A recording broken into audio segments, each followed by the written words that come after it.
Welcome in on a gorgeous, and I mean gorgeous Monday, April the 20th, 2020, 39th day with no sports. But wait, there is sports today.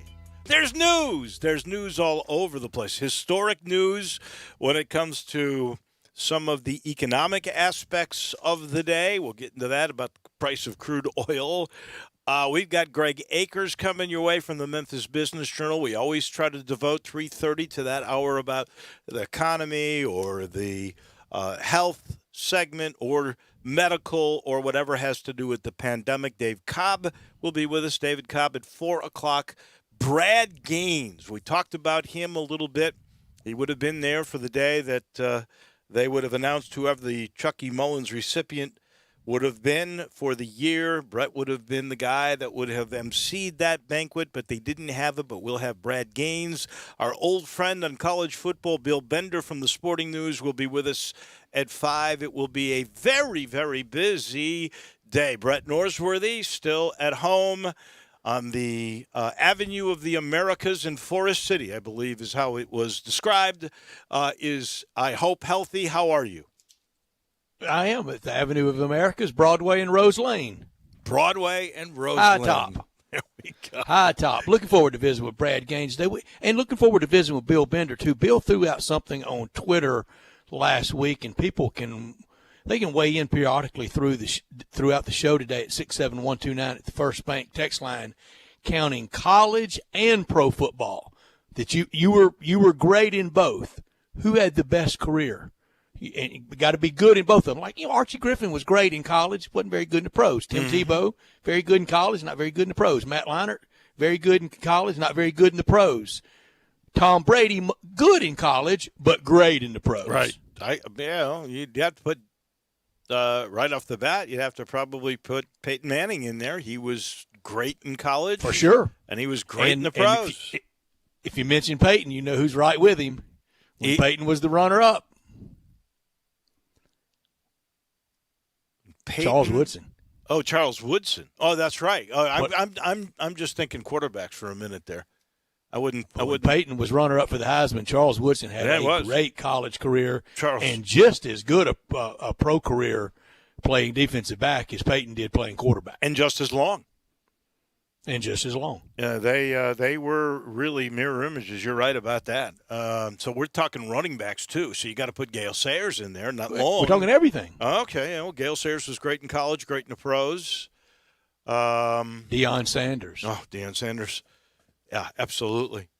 Boz was real good in college. He did nothing in the pros. No, he did nothing. That'll be fun. That'll be a fun conversation with Bill Bender. That will come your way at the top of our final hour of the program. There is news today. Yesterday, I don't think it was stunning, but it was foretelling that Tyler Harris became the first and thus far only Tiger to enter the transfer portal. There's I think somebody I heard say there's 800 student athletes in the transfer portal this year. That's the most I've ever heard.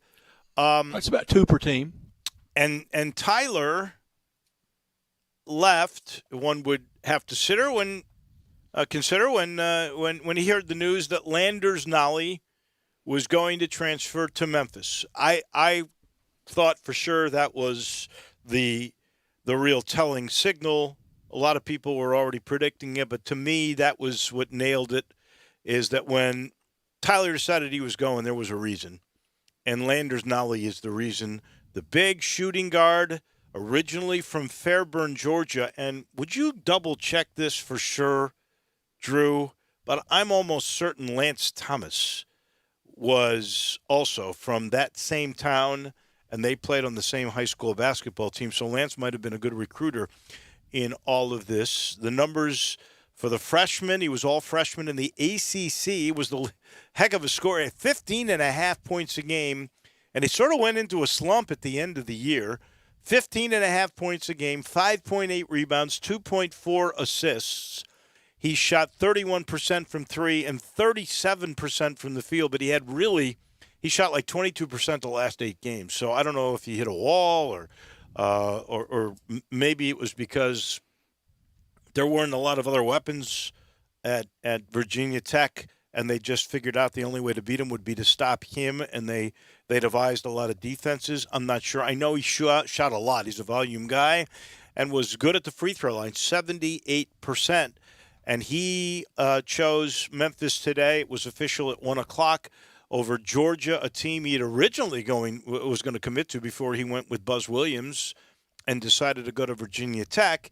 And also Ole Miss was in the Final Three, and Memphis was able to come out victorious. That sort of eases the pain of losing Jalen Green to this new elite G League team. The other interesting aspect is, some people will say, well, he's only a sophomore. He does not have immediate eligibility. Kermit Davis, the Ole Miss coach, was on with Eli this afternoon, and he basically said there is a vote of all the athletic departments, I guess the spring meetings with the ADs, and they are going to vote, and I'm assuming basketball coaches have some sort of representation, whether it's through the AD or however that works, I'm not certain. But there will be a vote on May 20th as to whether or not they are going to allow right away the transfer portal to be opened where you can transfer one time, so no more grad rule, but you can transfer one time without having to sit out a year. And if that's the case, that would work for Landers Nolly this year. It would work for Tyler Harris wherever he is headed.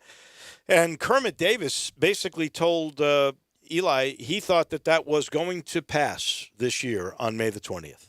Yeah, it will. It's going to be kind of a one-year amnesty for everybody across the sport, and everybody's kind of been operating under that, and I'm fine with it. Now, Landers Nolly and Tyler Harris and Jalen Green may play the same position, but they're very different players. No Nolly's doubt. much bigger player than the other two, and Tyler Harris made a lot of shots the last 2 years for the University of Memphis. He made a lot of threes. Are there any indications of the leader for his services where he might go? I do not know. So the things that strike me immediately, and I have no knowledge, so I'll say that up front. He originally had thought about going and was offered by Baylor, and Baylor still has the same coach. Scott Drew is still there.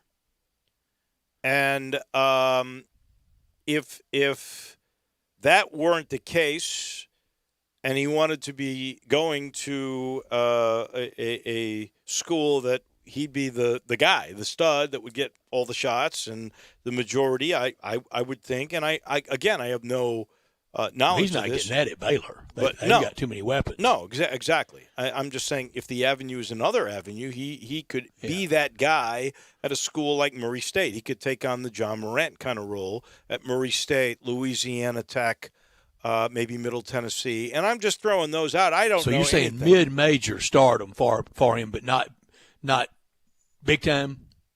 I don't think he's a star at a school like Baylor, at a top 25 not consistent program. enough a shooter, and not and the defensive deficiencies at times. But he had some really big games and hit a lot of big shots, and he was a fearless player. It felt like there was going to be somebody go. I really thought by now there would be two somebodies that would have transferred. Maybe not, but maybe so if someone else joins him. But Landers Nolly says hello, and Tyler Harris says goodbye. Was there a single time last year you watched Landers Nolly play? Not really. I must confess, no. Did you know he played? Did you know Landers Nolly was on the face of the earth? Yes. Oh, yes. I knew that when he entered the portal. I'm talking about last year during college basketball season when he played ball. Well, he was named all ACC freshman. Did you realize it, though, at the time? Or you just learned all this since he became a Tiger? No, I learned it now. It's not like I cover that league. Now, if I were in that league, I would know. Well, he's today's panacea. He's today's new fresh hope, and there's nothing at all wrong with that, especially with a good college player going out. Tyler Harris was just that. But in 5 of the last 8 games last year, Landers Nolly had single-digit scoring in 5 of the last 8 games. In the 2 meetings against Duke, he had 7 and 3 points respectively on a supremely average Virginia Tech team in a supremely average ACC year. Well, the last 8 games, as I mentioned, he shot 22%. So whether he got tired, found out, beaten up, they just started double and tripling him, whatever it was, something happened the last 8 games of the year in his role. And he could have been disaffected and knowing he was on the way out. Could have been. I really That do happens. not know. But I know for sure that there's a lot of folks that think his upside is really, really, really good. With the mix for the Tiger team next year, his game appears to be very similar to Quinones' game.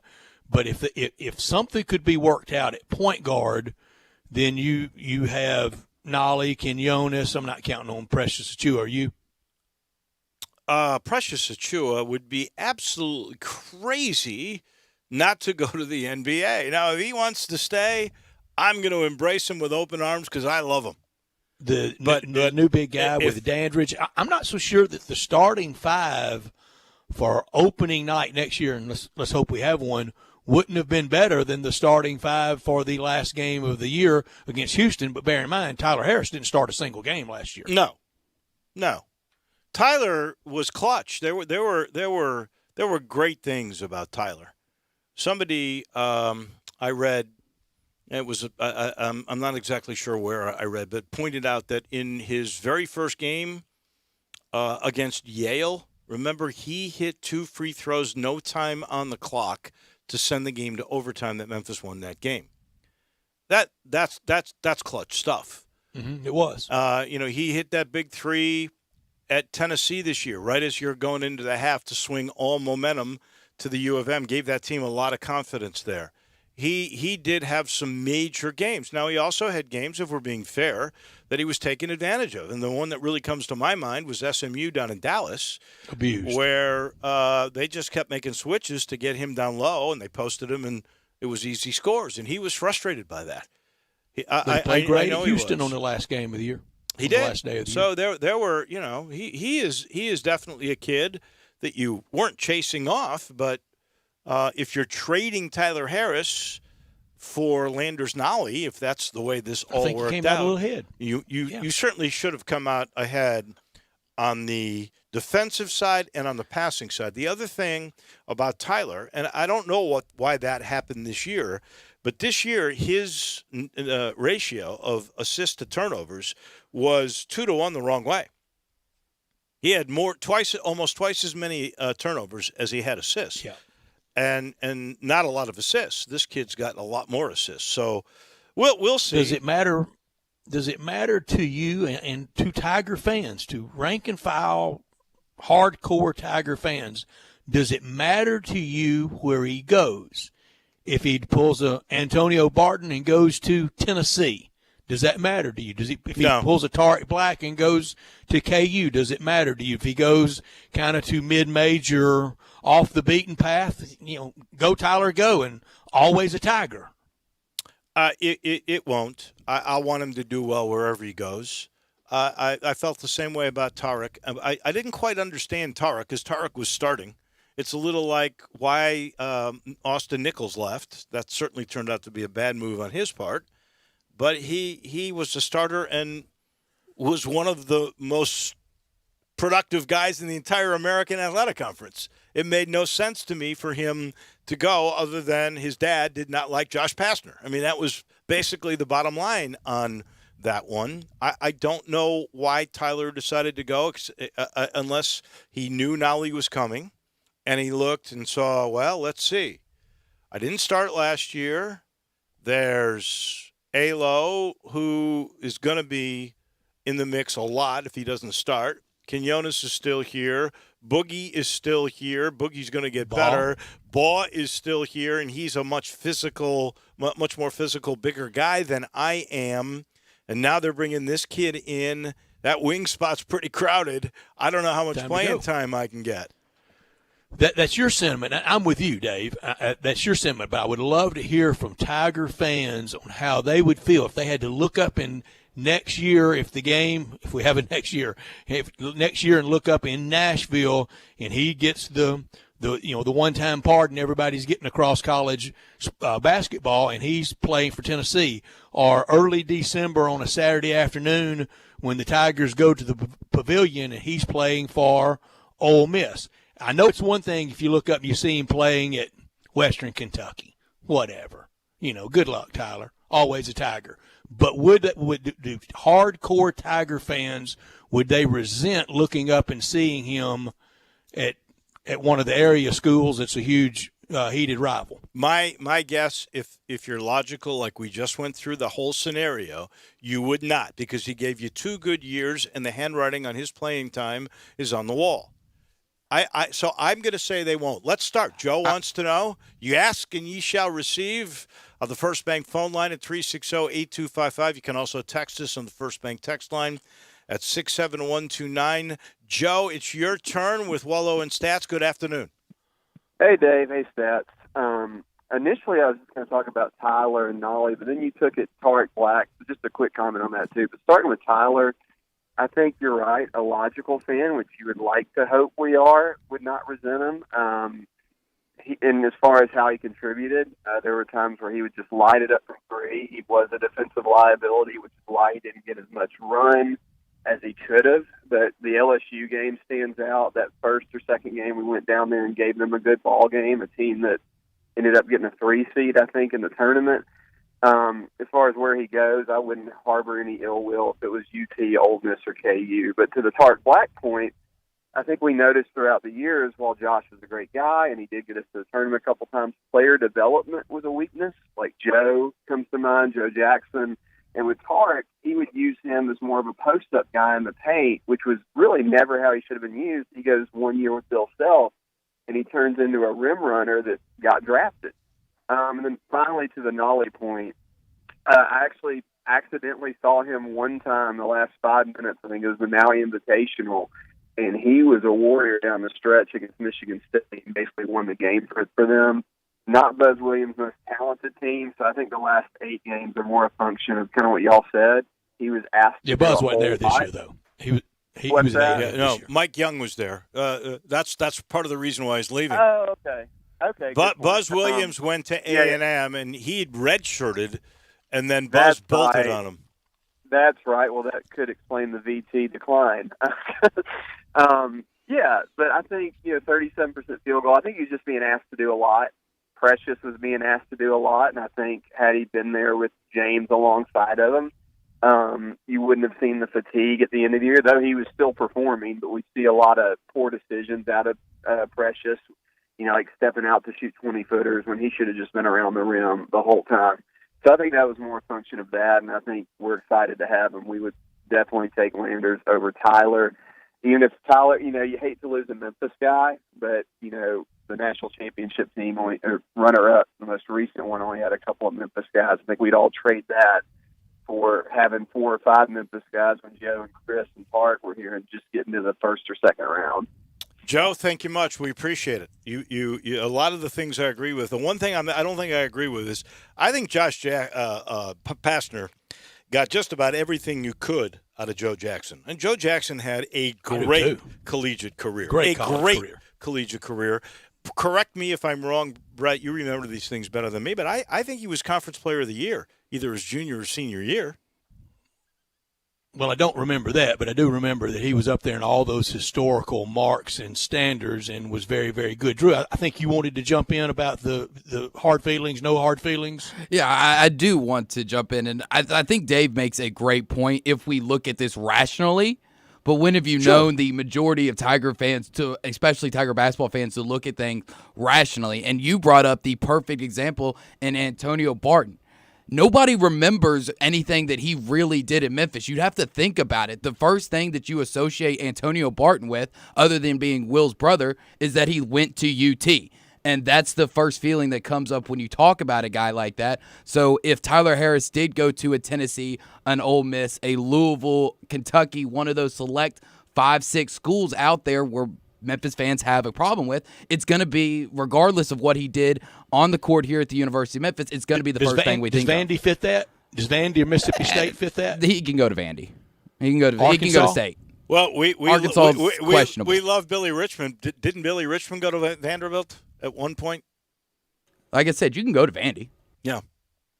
I'm echoing your sentiments. Yeah, I mostly agree. This hour brought to you every day by Lexus of Memphis at 2600 Ridgeway and online at lexusofmemphis.com. Call them at 901-362-8833.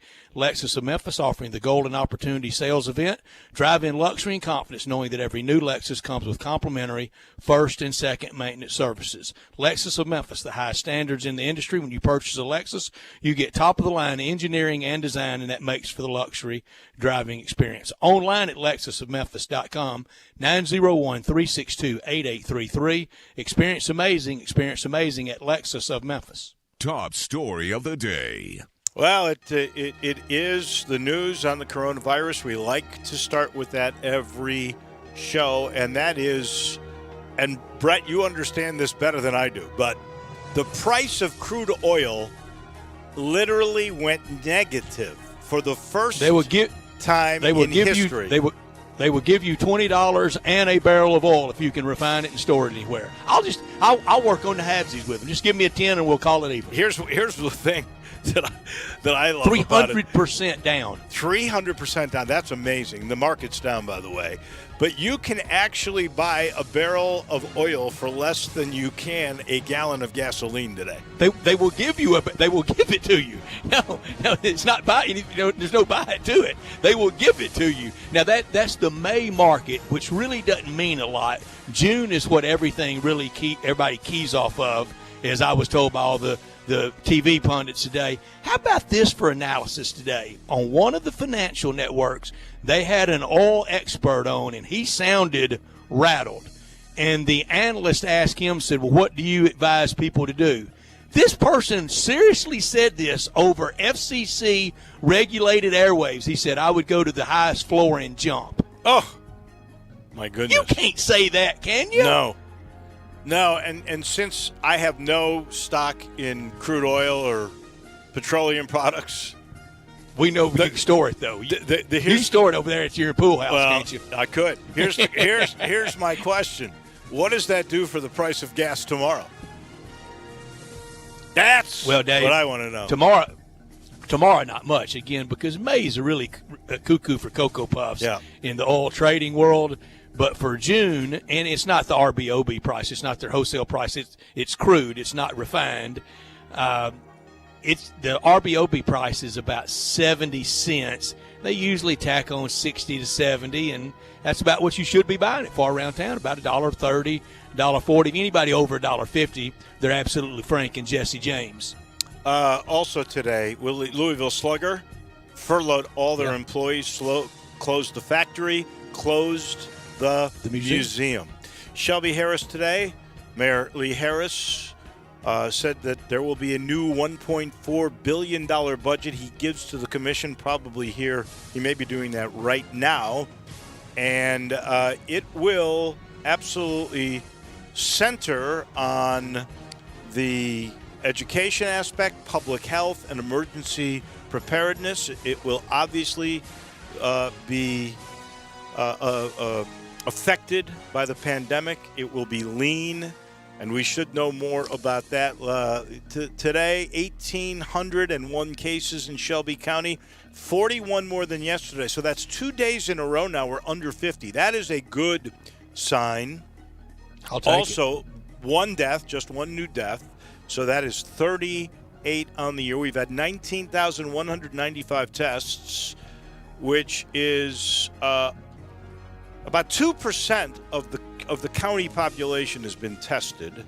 9.4% now are positive. World Dashboard, we're about 2.5 million cases now.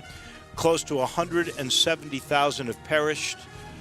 652,000 have recovered. That's the good news. In the U.S., 770,000 cases, 41,000 have passed away. 71,000 have recovered. In Tennessee, 7,070 with 148 who have passed away. Mississippi, 4,274, 159 fatalities. And in Arkansas, 1,781 with 39 who have perished.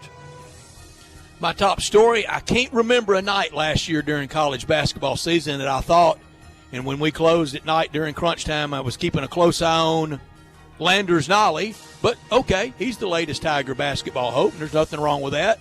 Tyler Harris, he's out. He's gone after not starting a single game in 2019-2020. He's out. 2 good years, though. A lot of made threes. Pretty fearless player.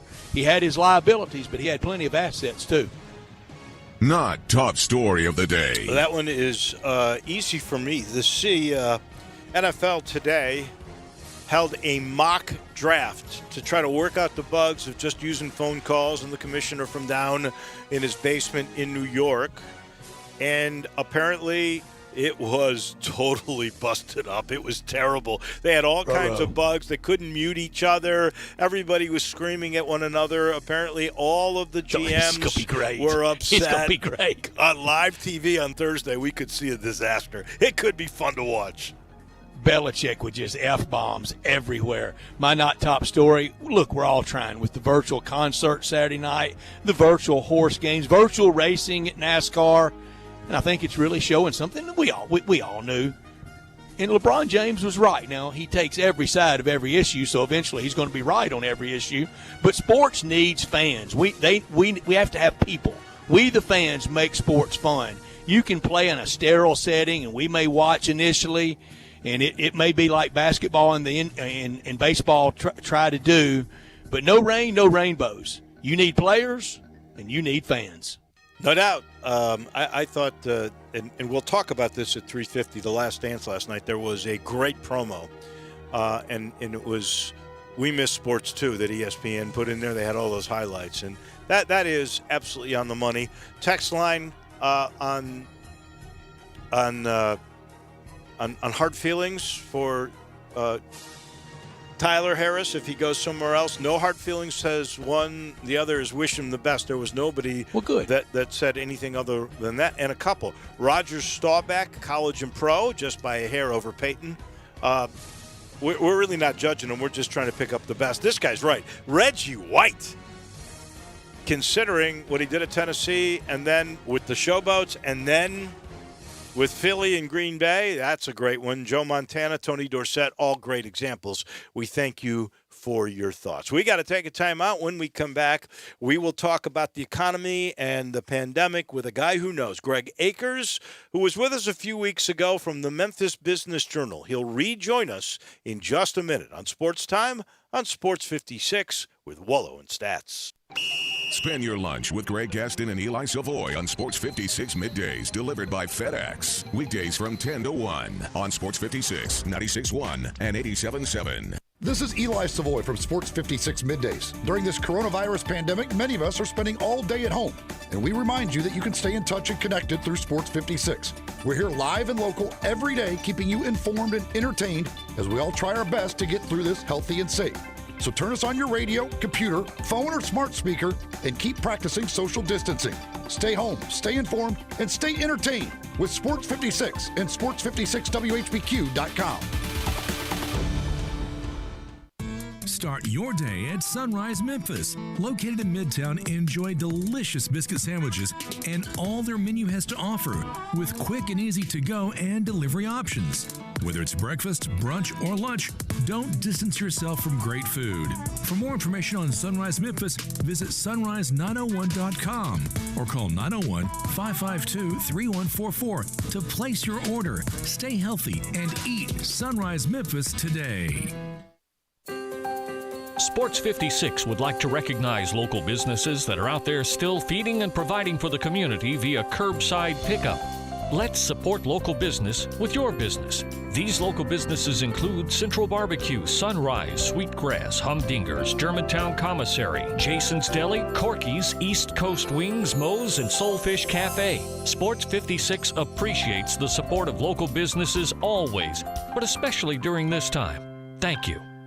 Did you know nearly 40% of men under 40 and over 75% of men over the age of 40 experience sexual performance concerns? At the Memphis Men's Clinic, their experienced physician performs a comprehensive evaluation that determines which specific issues may interfere with your sexual performance. These issues can vary and range from anxiety to medical issues, low testosterone, or erectile dysfunction. The Memphis Men's Clinic has evaluated hundreds of men of all ages over the years and reestablished a normal sexual life. The Memphis Men's Clinic will work aggressively to resolve issues and allow you to restore your sexual health and overall well-being. That's the Memphis way. If you're 20 years old or 90 years old, come and get cared for the Memphis way. Treatment that's based on your specific needs after a professional clinical evaluation by their experienced board-certified physician. Call the Memphis Men's Clinic today at 901-443-0475 or visit memphismensclinic.com.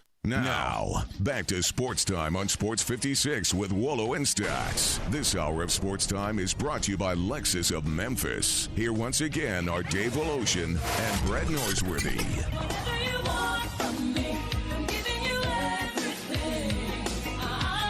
Greg Akers from the Memphis Business Journal to come your way in just a minute or two, and we'll find out how quickly maybe he thinks we're going to open up the Memphis economy and everything else. Maybe he can understand this negative crude oil deal. What a historic day, I guess, in a lot of different ways. I'll let you know.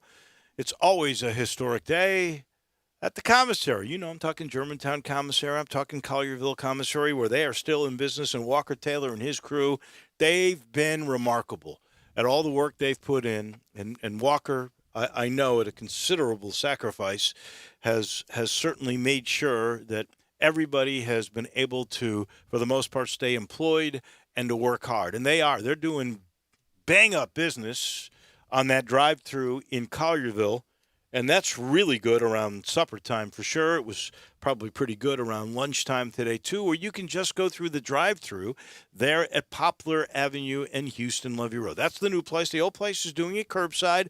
I suggest that you call in advance and order your ribs or your shoulder or your chicken or your tamales or your banana pudding or your icebox lemon pie that Brett loves so much. I would say do it on the front end. Tell them when you're coming. It's really easy, really quick. They'll bring it out to you, and you can give them your credit card number right there. You don't have to pass around anything. They're very, very conscientious about sanitation and making sure everything is clean and germ-free. That's just the way Walker Taylor has always been, and it carries over right now. That's the commissary. Collierville or Germantown still open for business. Our guest coming up is Mr. Greg Akers. We had him a few weeks ago, and it was so fun to visit with Greg, and he's with the Memphis Business Journal, editor-in-chief at Memphis Business Journal, on Twitter at MBJ Akers, and we bring Greg back in with us today. Greg, first of all, thank you for your time. We know you're very busy, and since we last talked to you, I know, it's not a feeling, I know we have made progress on the most important aspect of this story, the health front, but also know we've lost a lot of ground on the business front. We got to get those two kind of in sync going forward, don't we? That is, to me, the most crucial thing. Of course, the kind of narrative is, when can we reopen? When can businesses come back? When can people go out in public and congregate in larger numbers than 5 and those kind of things? And that's what everyone wants. I don't think you could find a single person who doesn't want that.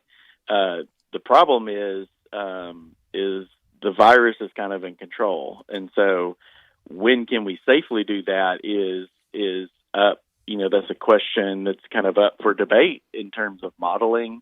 There's a lot of mixed input that goes into the models. Are we testing enough to really know how many people have had the virus or not?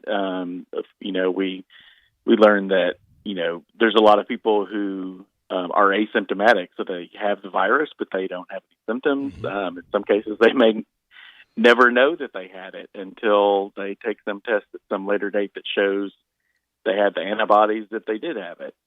So I think we're, in a lot of ways, it would be a really tough time to be a leader, trying to make decisions for a lot of people, because they're trying to make good decisions, but they're flying without all the information they need.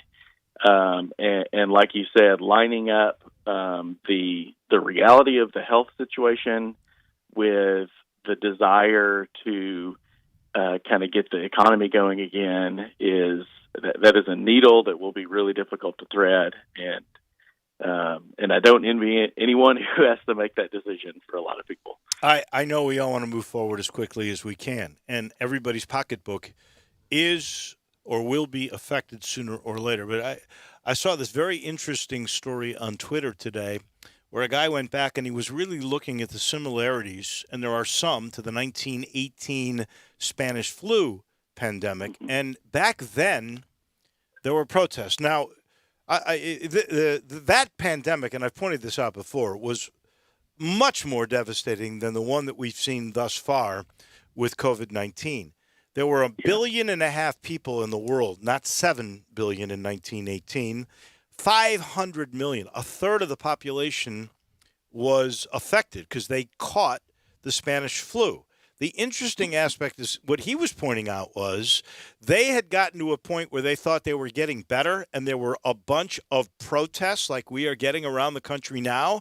And so they started in some spots. San Francisco was one of them that was affected greatly, where they reopened the city again, and they got a lot of backlash, a lot of a recurrence of the Spanish flu came back, and you don't want to see any more of that.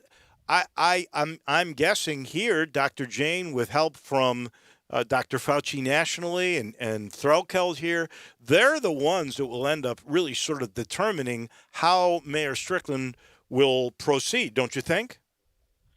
I think so. I certainly hope so.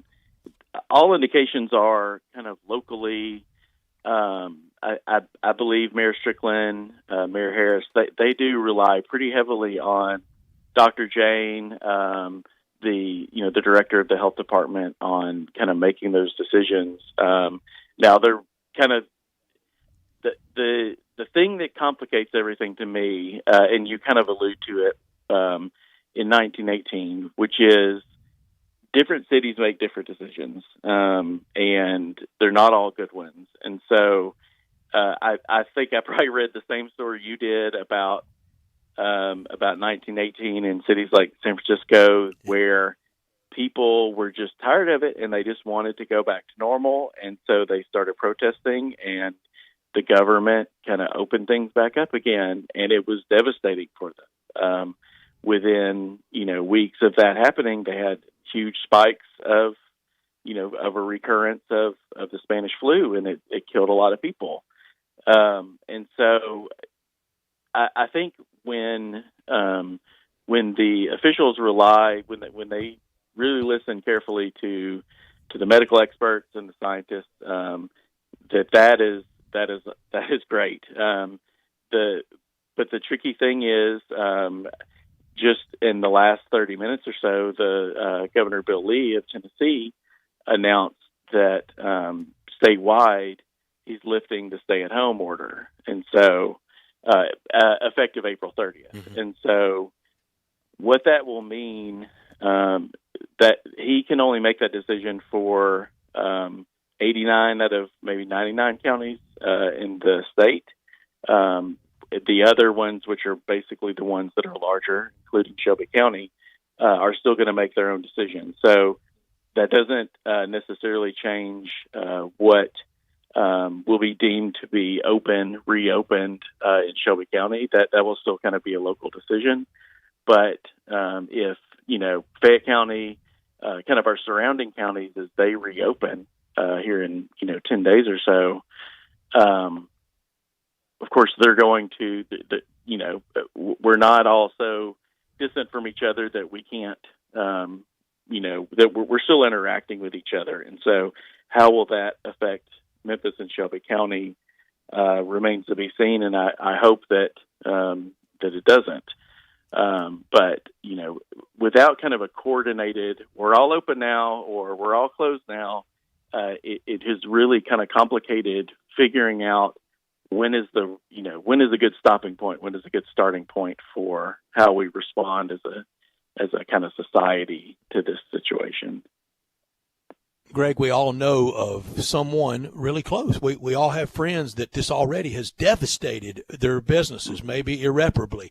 Has a sector, has some business out there in our community that you can report on, has something prospered and flourished out of this? There are some. I think part of it is, grocery stores are doing really well right now. Because and part of that is because restaurants are really hurting right now. Everyone is making their own food at home, and they're not going out to somewhere else to have it prepared for them. So people need more food, more groceries in their home. So that's helping the grocery stores. It's helping the people who are the kind of Grubhub or service deliveries. All these kind of tech startups that deliver food. Deliver groceries, deliver, stuff from Home Depot or any kind of other businesses. People are having those delivered to their houses. So those kind of service industries are doing well. And this is kind of good for Memphis. The logistics industries are still really strong right now because people are ordering online from kind of big retailers and things like that. So this is very anecdotal, but I see more, and maybe it's just because I'm at home now, but I see more trucks in my neighborhood delivering stuff to houses than I did before. It's a pretty steady stream. So I think there are a lot of industries that are doing well. And then I think there are also within companies that maybe they've had one stream of revenue kind of deprived of them. They might have another one that is doing better than it ever has. Now, I don't know of many businesses that are doing better now than they ever did before. But I do think there are some bright spots within it. To me, I think the interesting thing, because one day this will be over, is this is my opinion. I really think things will never go back to the way they were. I think things will be different. And so it's interesting to think about the businesses that may succeed are the entrepreneurs who go to where they see the ball going instead of where it was. And so if they can kind of creatively think, when things open, how will things be different, and how can I put myself in a position to, offer that product or that service that people will need that they didn't even need beforehand? I think there will be a lot of success stories, and we'll really see. I mean, entrepreneurship is so fun because you see people being creative to offer things that people didn't even know they needed till they heard about it. And so I think there could be a lot of exciting, success stories, kind of down the road. I don't know that we've seen some of them recently, but I think once things kind of open back up, that it could be a kind of exciting time for the economy. I'll give you a great example of that. There's a young man, I don't know him at all. His name is Taylor Berger, I believe, with Railgarten and that other bar that is downtown that's outside. Yeah, the Lofton Yards. So he decided he was going to try to figure out a new way to take his bartenders and his servers and everything, and he started this thing, Two Broke Bartenders, right? And they started delivery services, and now they're franchising to Nashville and maybe in Alabama somewhere. I mean, he took the ball and he ran. One other, Brett, because it's a good question. One other area that has amazed me is the liquor industry. Yes. Liquor stores are up around 30%. And I had a liquor store owner tell me today they are back to where they were pre the opening of the availability of spirits in grocery stores. So they are the ones that are also thriving. But tell me, Greg, and we're talking with Greg Akers from the Memphis Business Journal, which are the industries logistics good, as you mentioned, and those that are good, but which are not going to come back as we knew them. And the one thing that makes you think is restaurants, because even if we open back restaurants up, they're not going to open back up right away anyway at full capacity. Yeah. We're going to talk 50%, and I don't know if a 50% model restaurant makes the financial model economically sound. Yeah, it really doesn't. We had a story last week, I believe on Friday, where we talked to, among other people, Kelly English, who owns several restaurants here in town, and the idea that that filling up dining rooms with maybe 50% of the customers, like that is not profitable for restaurants. So that's a situation where the science of social distancing being a necessity to keep people safe does not rhyme with the business models that exist. I think, so many restaurants will come back and they'll thrive. In some ways, though, I think it's not to get too dark, but it's kind of an extinction event where, or maybe Darwinian, where I think so many restaurants they'll never come back. We'll never see them again. And they may have been the big great. purge. And there isn't enough. I think that beautiful day when everything's open and everything's safe, maybe it's after a vaccine is out there, but when people can go back and feel comfortable with it, there will not be as many restaurants as there used to be.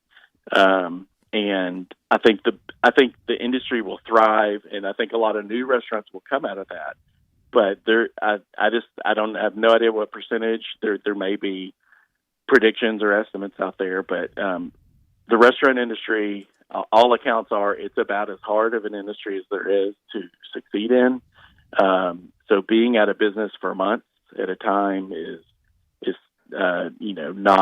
not a recipe for success. Pardon the pun, not intended. Yeah, no, and it's really a shame because we have just gotten to a place where I loved all these new restaurants, and it made it feel like, whoa, we're getting to be a big city. That is for sure. I am certain, Greg, we will visit with you again in a few weeks as we start to open up and what that process is like and what you see trends are and what they may not be.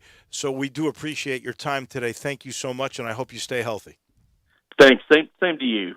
Please stay healthy. That is Greg Akers from the Memphis Business Journal. And, Dave, this story today from a London, let me get this exactly right, from an interview with the Observer, a London health official that is the envoy for the World Health Organization, Dr. David Nabarro, professor of global health at Imperial College in London. He says no guarantee in the foreseeable future of a coronavirus vaccine. He said sometimes viruses just keep changing the recipe and you can't ever catch up with them with a vaccine. Well, yeah, I hope, because I've seen other stories that are a lot more positive than that. Also, I saw a story today, and I think it's in Italy. I know it's in Italy. I remember it now. And this story showed that they are really beginning to test everybody because they're starting to recover now. They're, remember, a month, 6 weeks ahead of us. They are testing everybody, and whoever has already had the disease, they are taking their plasma for the antibodies, and they are testing to see if that works. So we may have treatment before we have vaccine. Either way, you would get a better sense of where we're able to combat this now, and probably a much more positive sense. Probably so. How about this pull quote from this story with Mr. Nabarro from the World Health Organization? Yeah. Here's the quote. You don't necessarily develop a vaccine that is safe and effective against every virus. Some viruses are very, very difficult when it comes to vaccine development. So for the foreseeable future, we're going to have to find ways to go about our lives with this virus as a constant threat. That means isolating those who show signs of the disease and also their contacts. Older people will have to be protected. In addition, hospital capacity for dealing with cases will have to be ensured. That is going to be the new normal for us all, end of quote. Basically saying we're going to have to build coronavirus hospitals. Yep, that's what I hear, and and let's just hope that there is a 1 year to 3 year immunity from the disease, because then if you've made it, you've bought yourself. How about the time. people that are getting it a second time? Well, I haven't read of those. They are. Well, then that's disastrous. Get it, make it through it, get it again. I thought you had at least a year of immunity once you got it. I think at the upper reaches, Dave, they don't know. I think we may be more clueless today on April 20 than we were on March 20. That could very well be. This is definitely not a disease that we've quite ever. We've seen traits, but nothing exactly like it. That is for certain. We've got to take a break. When we come back, let's talk Last Dance. I watched it last night. I suspect you did, and we will chat about that when we come back to Sports Time on Sports 56 with Wolo and Stats.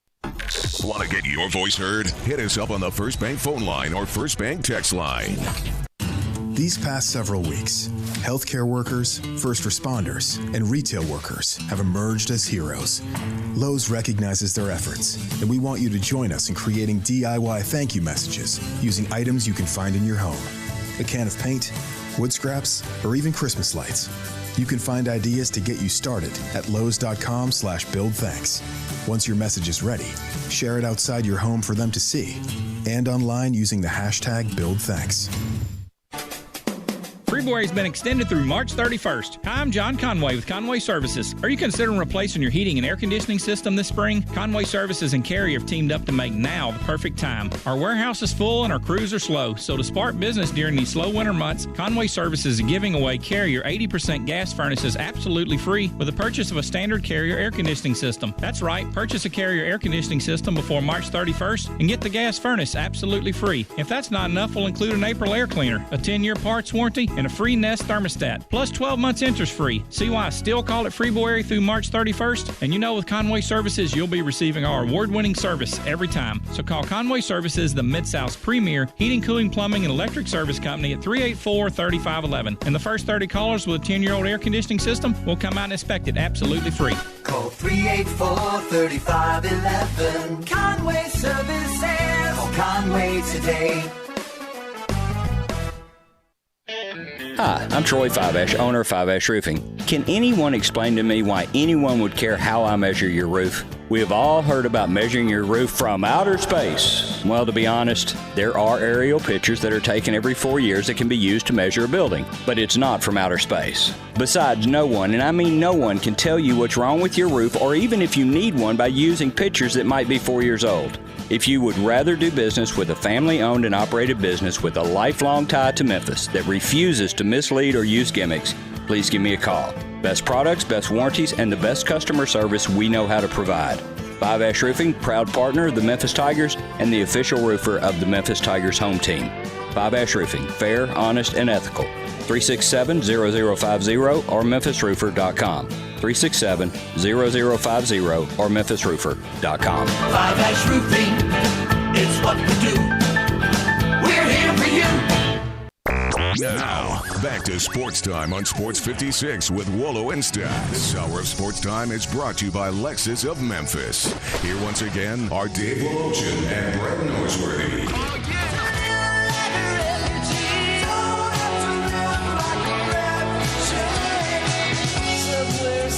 Somebody must have kicked you around. Cruising through hour number one in this absolutely spectacular Spring Monday, April the 20th.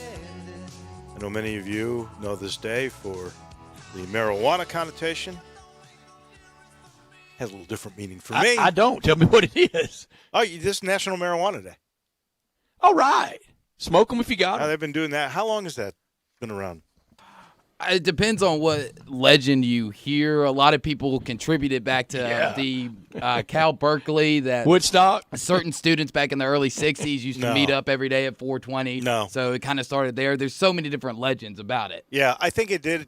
I've never heard this at all. Oh, you haven't? No. It started at Berkeley, and it was because at 420 they used to go take a marijuana break. Now, That didn't start until I'm going to say like the 90s. That it was way past. Patty Hearst wasn't involved. No, I don't think she was. I think it's well past 70s, 60s, that kind of thing. And I know the day well because there's a different significance for me on this day. I wish we had baseball tonight at 6:45 with the Cardinals and the Reds, or earlier today at 11:05 in Oklahoma City for the Redbirds and Oklahoma City, but we didn't. Dave, I did not, and y'all don't come firing at me. I just forgot last night. I'm going to watch it. I'm going to watch it all, but I didn't catch any of the Last Dance. But I am thinking about next week since it's about a 10-parter, isn't it? It's 10 parts, 2 parts each Sunday, at least this past week, yesterday, and next week. I'll catch up. And I was thinking about show ideas next week because we're pretty full this week with draft and other stuff. But we got to catch up with George Hoffman to talk the Chicago angle of it, and we got to catch up with our buddy Joe Klein, who was on that team. Well, he was on that show last night too, and Joe prominently featured, and he may be even more featured as they go along because they start. They're doing it in chronological. And he loves Michael Jordan. They were Olympic teammates together. Hey, I will just tell you. I had, and I'll wait for you to catch up before we really talk about it, I guess. But you can, I think you can talk. It's no spoiler alert. You can. I lived through it. I know the story. I know how it ends. You can watch. They're repeating both first and second segments throughout the week. But bottom line is, this was the team that I, kind of grew up with. Now I go way back with the Bulls when they first started. I mentioned that the first stars had nothing to do with Michael Jordan. Or Scottie Pippen or any of those. It goes back to a guy named Guy Rogers and Bob Boozer. Those were the first 2 stars. Guy Rogers was the first. And then you had the great team with Jerry Sloan and Chet Walker and Bob Love and those guys. That was the first really good Norman Van Leer team. Norman Van Leer. Absolutely. But so I've been waiting for this. And they promote it so much. And they promote it because, frankly, they knew they'd get a good number because they don't have live sports. They're dying for it. And we need to look up what the TV ratings were on that. I meant to do that earlier to Google it. I will just tell you, it lived up to the expectations. The first 2 segments were outstanding. I mean, it just shows you how really early on in Michael Jordan and Scott Pippen's career, they just didn't trust management. They'd never trusted Jerry Krause. They were demeaning to him. The 3 most important aspects of the Bulls were Michael, Scotty, and Phil Jackson. All 3 had at one time been alienated by either the owner or Krause or both. It's interesting, and yet they became the greatest NBA team of that era. What was the 4th leg? I agree with you on those first 3 with Jordan, Pippen, and then the coach. What was 4th? Well, I would say it was a roll because you had Horace Grant. You had Horace Grant and Dennis Rodman. They played the same role. They were big. Kerr, B.J. Armstrong. You had a big guy you got to take into account. You had Luke Longley at Paxson. the end, right? But you also had – they actually traded Charles Oakley to get Bill Cartwright. He was their first really good big guy. So they had a Bill Wright or a Luke Longley in there as big guys. Joe Klein was a part of that too in a rotation. Paxson was the shooter. Then Kerr became that role. He became Paxson. So they all had roles, but nobody could emulate the roles of Pippen and Jordan. That's my assessment anyway. And that is 1 hour in the books. When we come back, David Cobb, he's written the story on CBSSportsline.com about Landers Nolly coming. He's got a couple of really good articles. We'll talk college hoops with our friend from CBS. That's David Cobb. He's next on Sports Time on Sports 56 with Wolo and Stats.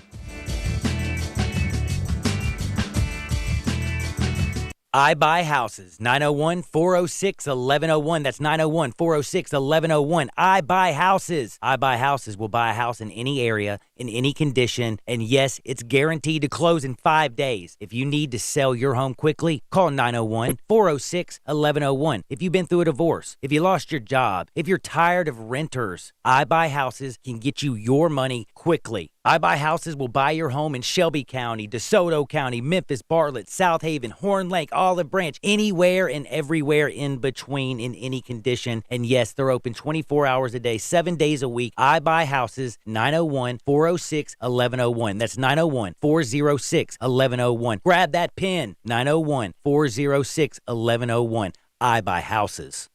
Golfers, our tee times, fairways, and greens are on the horizon.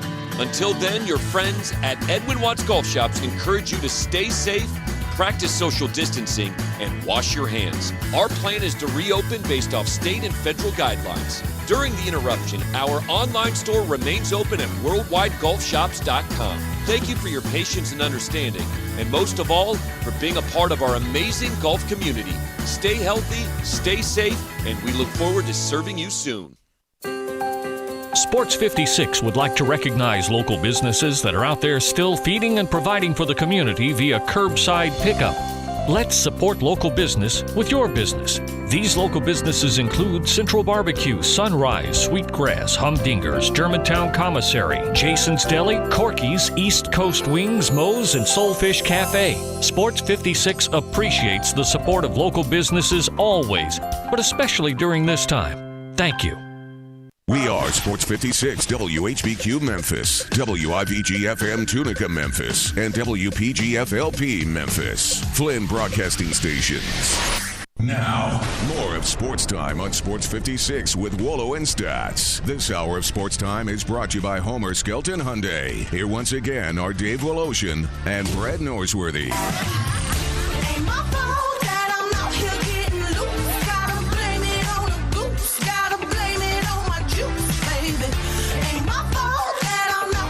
Welcome back in. Hour number 2 of Sports Time with Wolo and Stats on what is a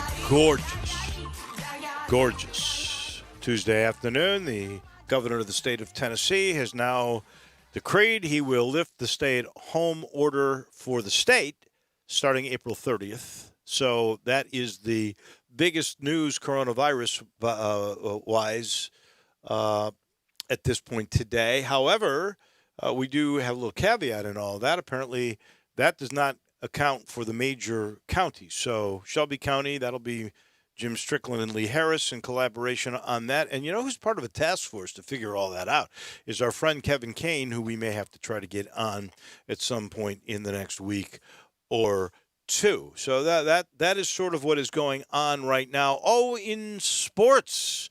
On this 39th day of no games, we got plenty of sports. Yesterday, Tyler Harris departed via the transfer portal. We don't know where he's going, but coming in through that same portal will be Landers Nolly. He is Landers Nolly II, by the way.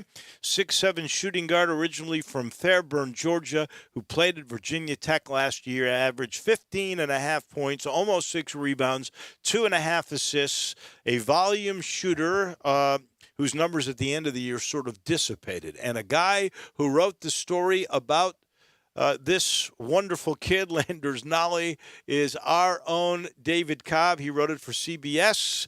And give us your assessment, what you think of this move made by Penny Hardaway's staff. Well, I think it's just good for the morale of the program and the morale of the fan base, because there was just such an air of dejection around town last week with Jalen Green's decision to turn pro.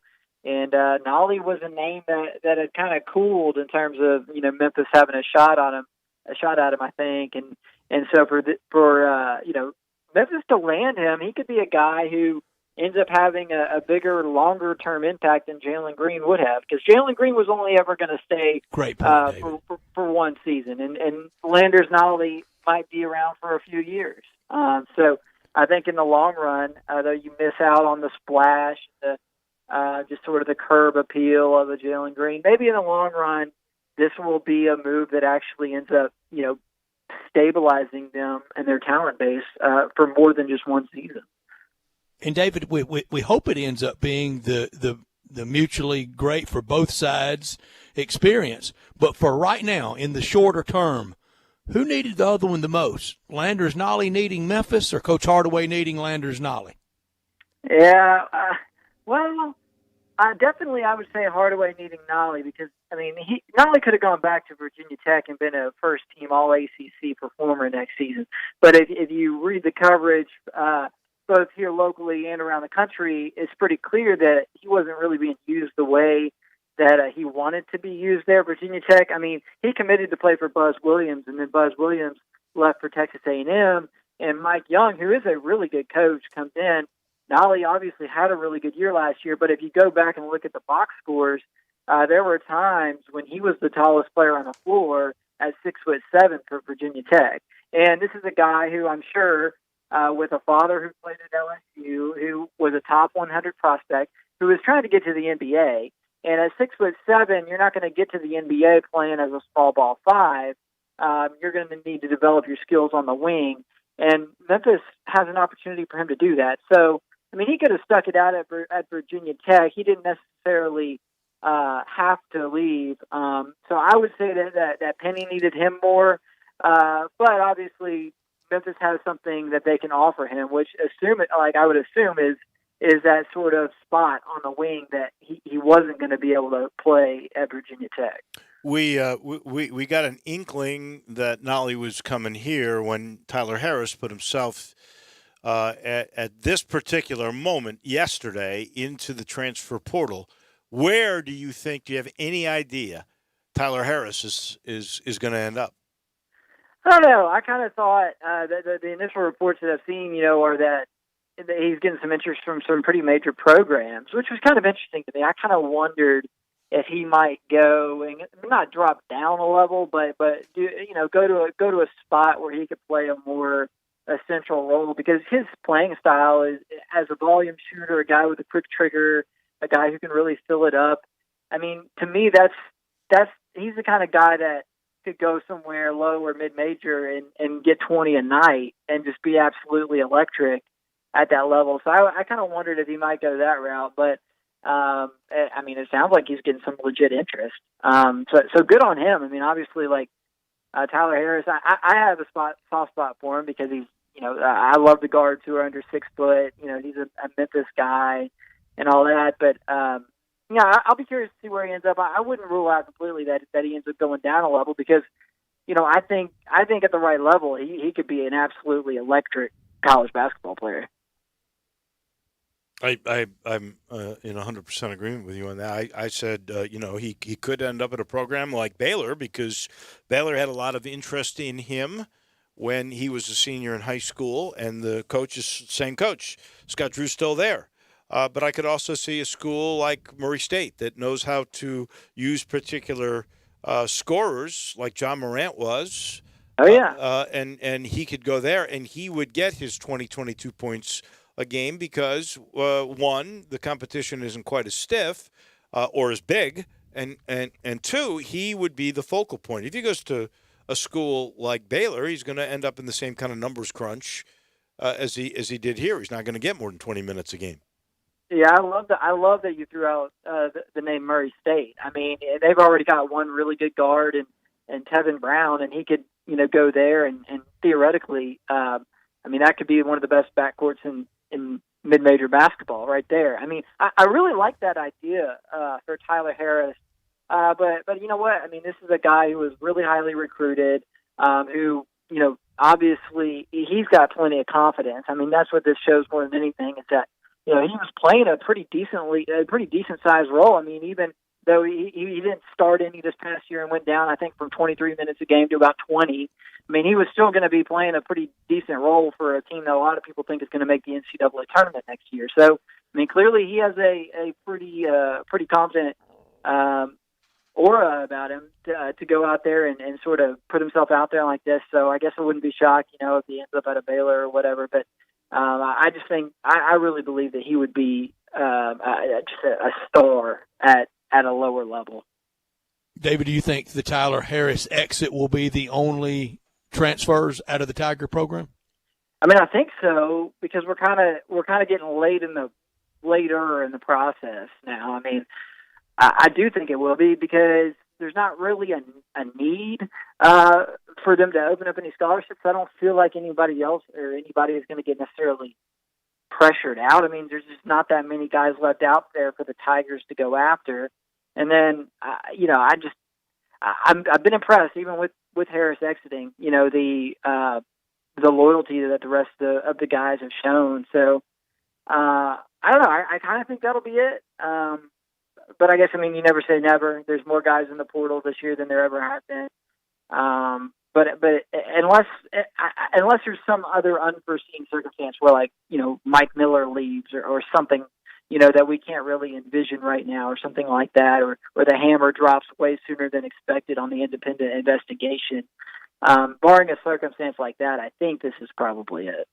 I'm curious because you brought up that transfer portal, and I think there's like 800 players in the transfer portal, more than there has ever been before. And today, Kermit Davis, the Ole Miss basketball coach, was on with Eli, and he said that they are going to have a meeting on May 20th, and they will vote on immediate eligibility, and that he thought it would pass, so that Nolly here and Harris wherever he goes and all these other guys would have their 1 year, their one move where you transfer and you don't have to sit out a year, and that will be the case from here on out in a athlete's career. They will get 1 year to transfer without penalty of sitting out, but that does away with the graduate transfer rule.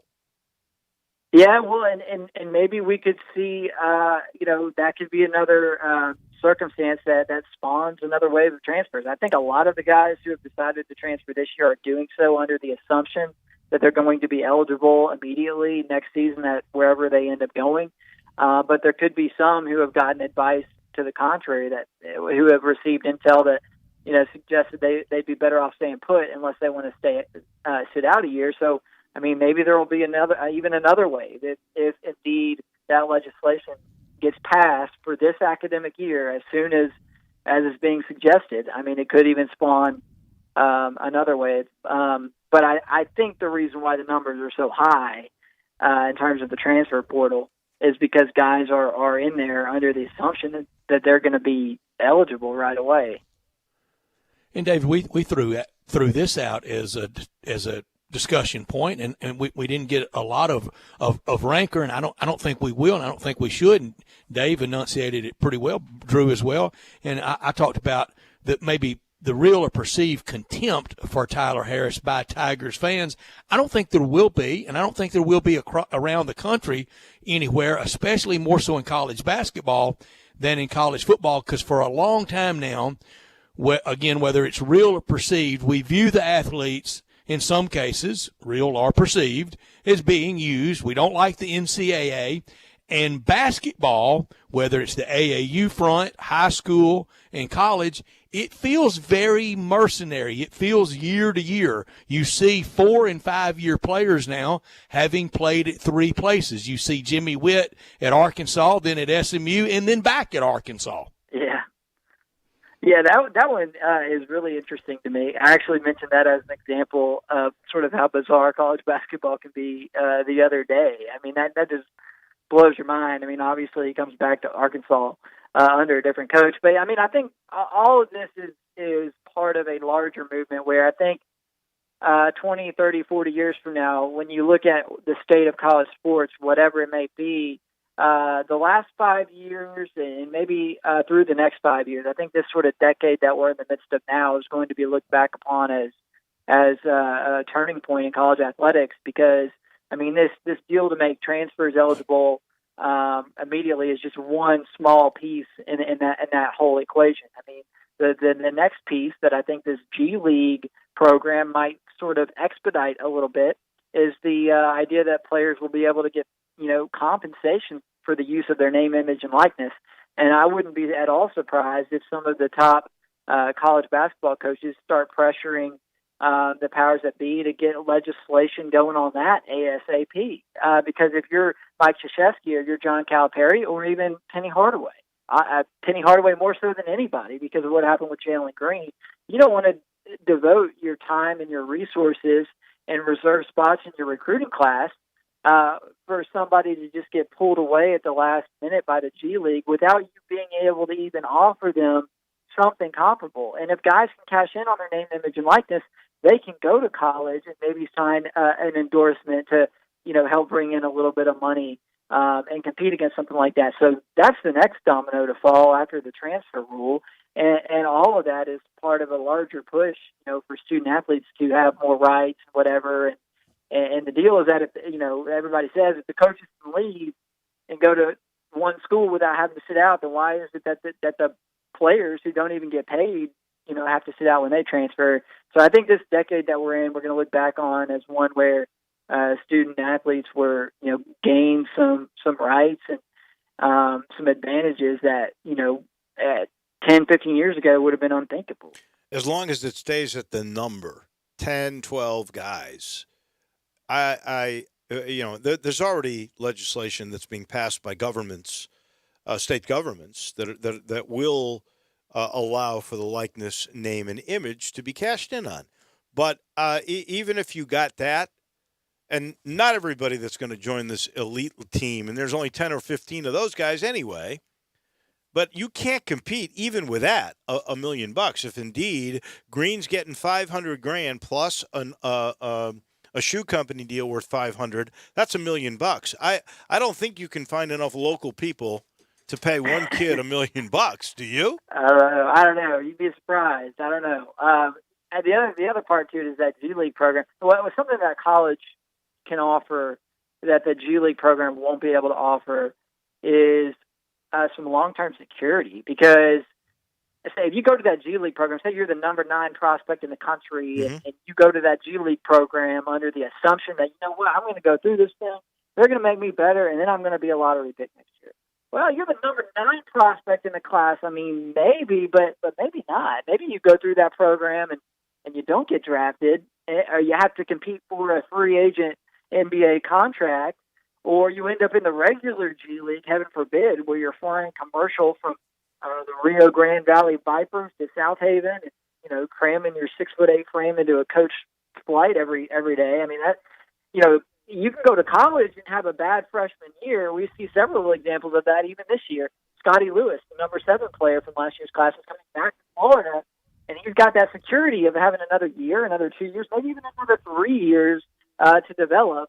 And if you could get a little bit of money while having that security blanket of being in college basketball, I don't know. I think that it might make guys think about it a little bit longer, because even if the local business here in Memphis couldn't offer $1 million endorsement deal, maybe if you got $75K in that long-term security, it would be more attractive. I don't know. I just have a lot of questions about the long-term vision with the G League program, and I don't even think that the people with the G League program know what the long-term vision is, because we have not heard or seen it articulated in any coherent fashion anywhere.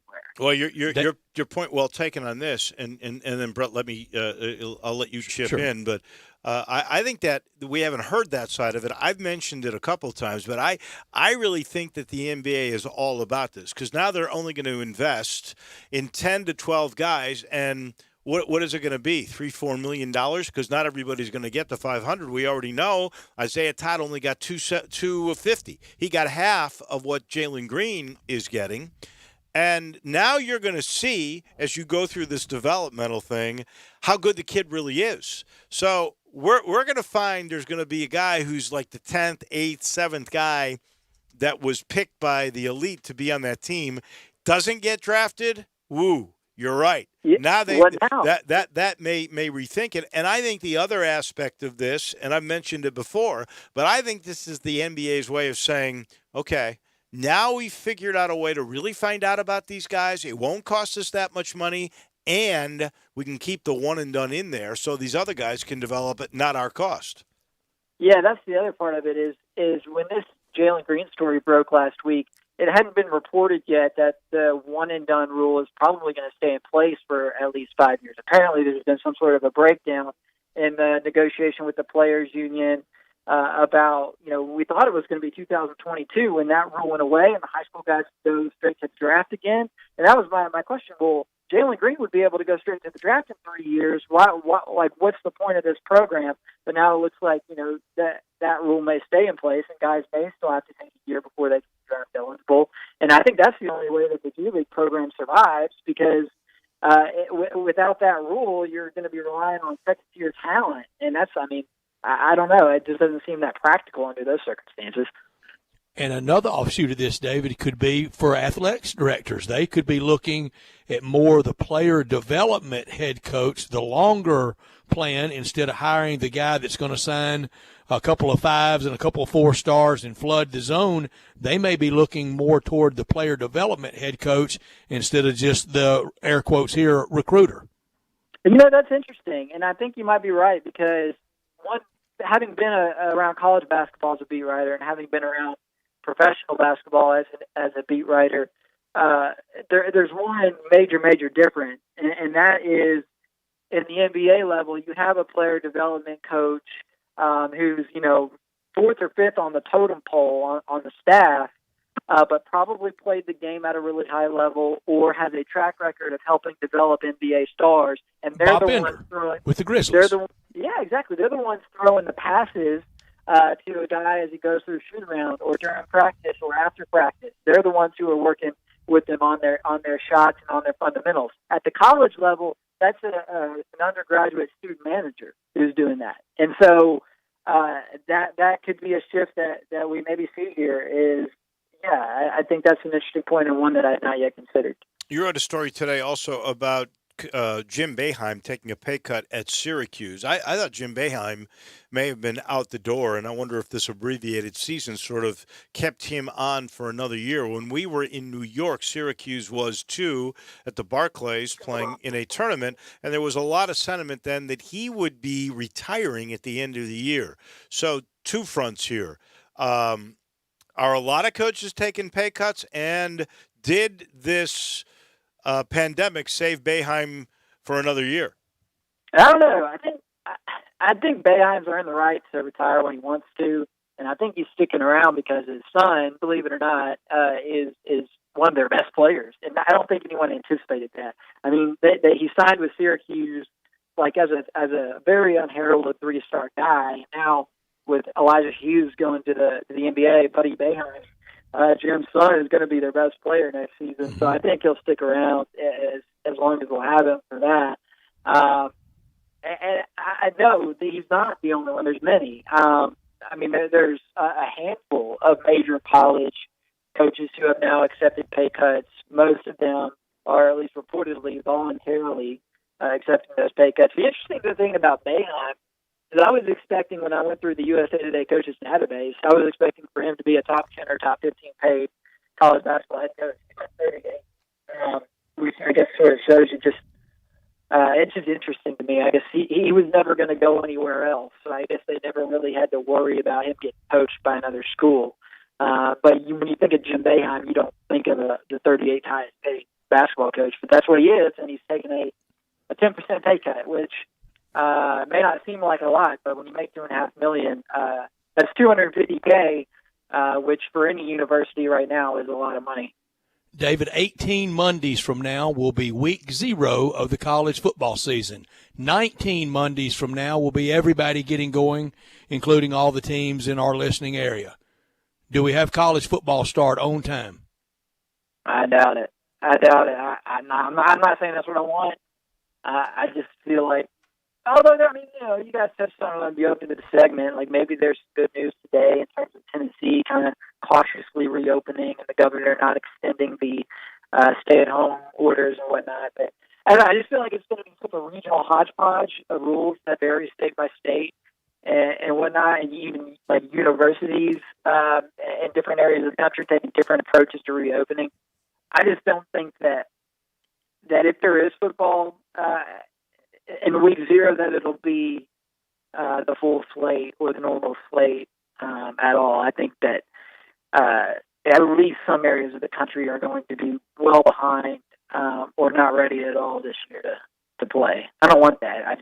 That's just the way it feels right now. I do wonder, like you do. Just think, we just found out just a little bit ago that the governor of the state of Tennessee is dropping stay at home after the 30th of April.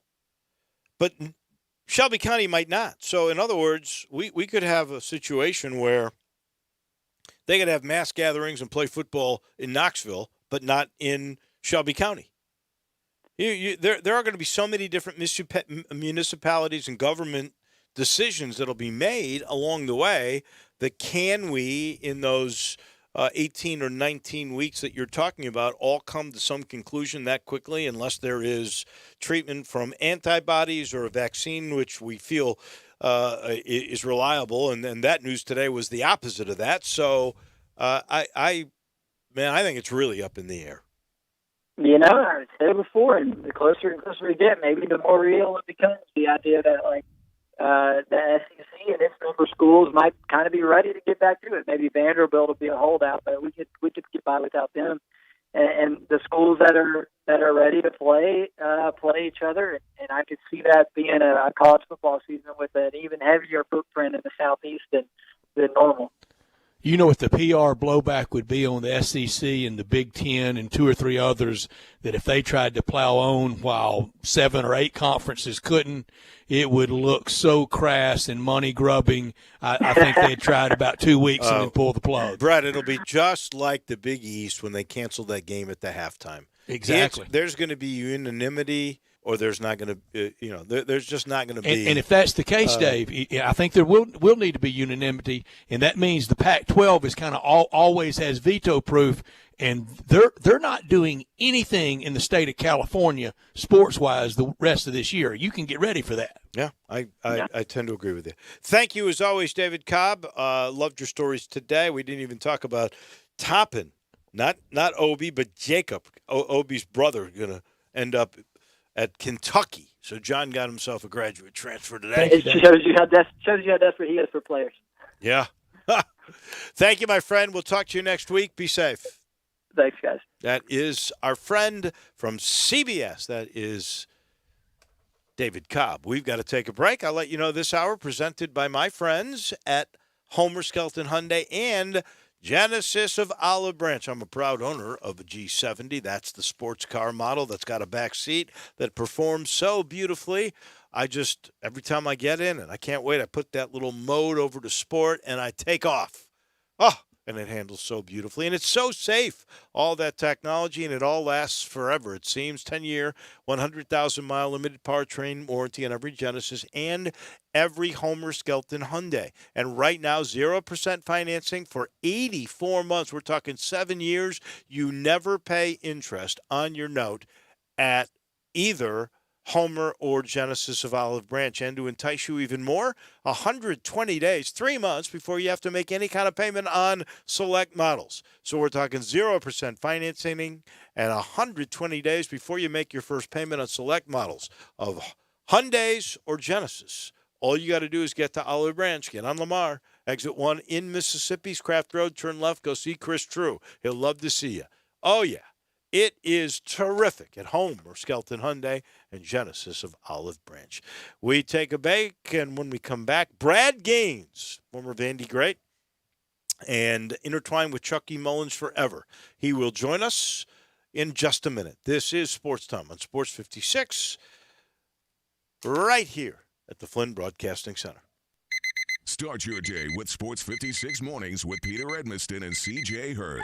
Right here on Sports 56, 96.1 and 87.7 FM. Looking for a great place to deposit your money? Try First Bank.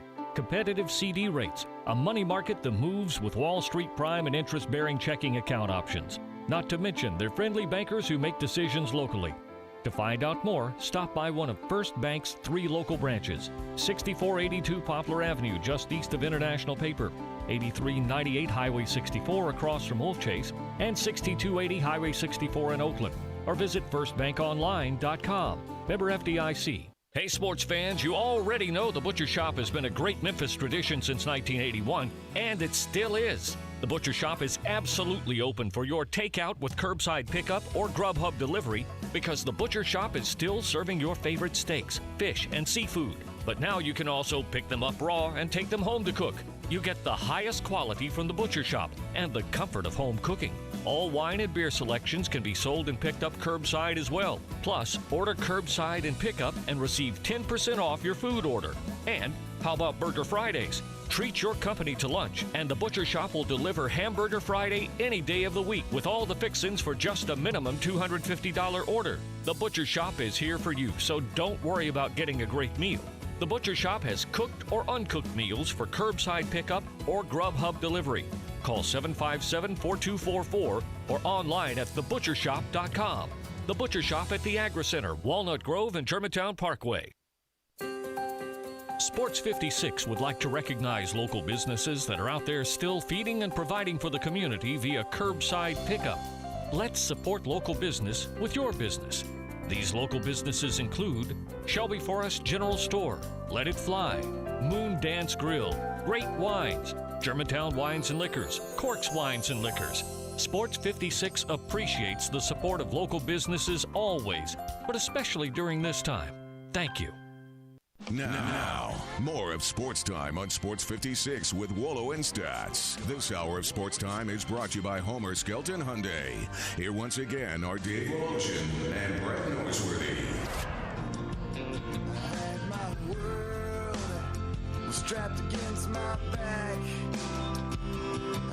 Halfway through this beautiful Monday edition of Sports Time with Wolo and Stats. Nice to have you with us. We let you know the news that Governor Bill Lee announced the order for Tennesseans to remain at home will expire April 30th, with most businesses in 89 counties allowed to reopen on May the 1st. That does not count in Shelby County, and we'll at some point later in the week, we'll figure out exactly where the mayor is. I'm sure he's going to wait a little bit before he makes his decision on all of that. I mentioned that one of the economic positives in this pandemic has been the sales of liquor. The Spirit Shop and all these other liquor stores, they're up 30%. They are back to where they were pre-grocery store sales. So that is one positive aspect, and I must confess, I stopped by the Spirit Shop today. I wanted to go see Eddie Connor and his daughter and see how they were all doing, and curbside I chatted, and they are doing well. They have not had to lay off anybody, as we would mention. They were doing well, and they make it easy for you. Again, I suggest on all these pickups, by the way, all this curbside stuff, call in advance, get your order, and then when you pull up, just call them and let you know they're there. And before you do, give them your credit card number so you don't have to pass anything. It's just so simple, so easy, and they're so happy to serve you. That's the Spirit Shop, right down from Clark Tower, 4848 Poplar Avenue, Poplar St. Nick, that little log cabin. Plenty of parking right there, so you pull right up. They got a little tent for the people who are waiting on you. They'll come right to you, whatever you want, whether it's the finest of spirits or the bargain of spirits, the newest wine, beer, accessories. They got it all at the Spirit Shop.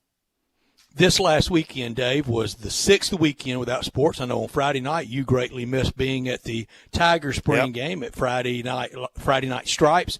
On Saturday, I missed being at the Ole Miss Spring game. And I missed the football action, but more than anything else. And it was the loneliest weekend so far for me without sports, because I miss being with my friends at Ole Miss that I care and love so much, and being a very small part of the Chucky Mullins festivities, and always getting to see our friend Brad Gaines, who forever is linked with Chucky Mullins, and Brad joins us now in the Chucky Mullins story. Brad's getting ready to go to the big screen. You're going to have a lot of input and acknowledgement with that. We thank you for joining us today. I talked to you on Saturday. I missed you on Saturday, and I hope we make it up at some point and have the ceremony, even if we have to do it on a Saturday morning of an SEC game this fall. How are you doing, Brad? Man, Brett, I'm doing fantastic. Of course, I miss seeing you. You do such a great job at hosting that event for the past couple of years, and you're one of my favorite people. And thank you, Brad. I miss seeing you, but it's good to talk to you. But hey, first, check Dave. Check Dave's. You need to do a breathalyzer or something. 'Cause, hey, that don't sound right. Him going to the liquor store and just going in to see friends now. Come on. No, he is a great advertiser. We do a lot of remotes there. That. Brad, now I had to do a show. I knew you were going to be on. I had to have my wits about me. Come on. Hey, man, you know what? You got to have a nip or two every now and then if you're going to put up with me. That's for sure. Well, how are you and your family holding up? Man, we're doing great. You know, of course, Brett. You know this. My oldest daughter is a senior at Ole Miss, so she's back home, and you know it's funny. And then I have a daughter that's a swimmer. She's a pretty good swimmer, and she swims at Kentucky, so she's back home. Of course, all the spring sports have been canceled, so it's tough, man, having a bunch of girls around the house again, man. and they're all grown. I don't know who's having the worst go of it, the students that had to go home or the parents that had to welcome them back home. You know what? I grew up with 6 boys in my house, man. Hey, I didn't but now I am overwhelmed and outnumbered with girls, so yes, it's tough, man. But I love and tell our listeners the age ranges of your children. Okay, so Taylor, she's a senior at Ole Miss, and she is. Man, don't do this to me. I'm going to say she's 21. That's probably right. Riley's a sophomore at Kentucky, and her birthday is tomorrow, so I'll know that she's 20. Yeah. She'll be 20.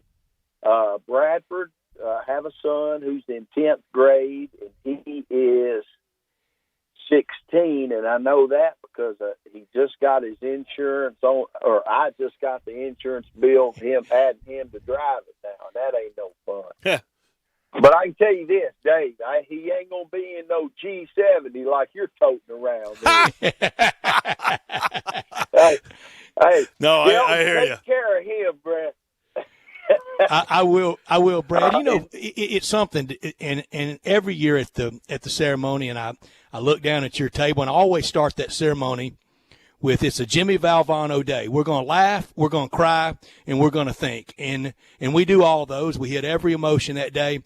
But when I look down and out of that tragedy, out of that sadness, and I see your sweet daughter in school there, and your link with Carver and Karen and with the Ole Miss family. And Brad, I promise you this, a few years ago, and of course the NCAA wouldn't let us about the time we were going to run out on the field, every single player for Ole Miss was going to wear a helmet and have number 38 on it. But the NCAA wouldn't let it do it. They thought it would confuse the referees. So anyway, they didn't.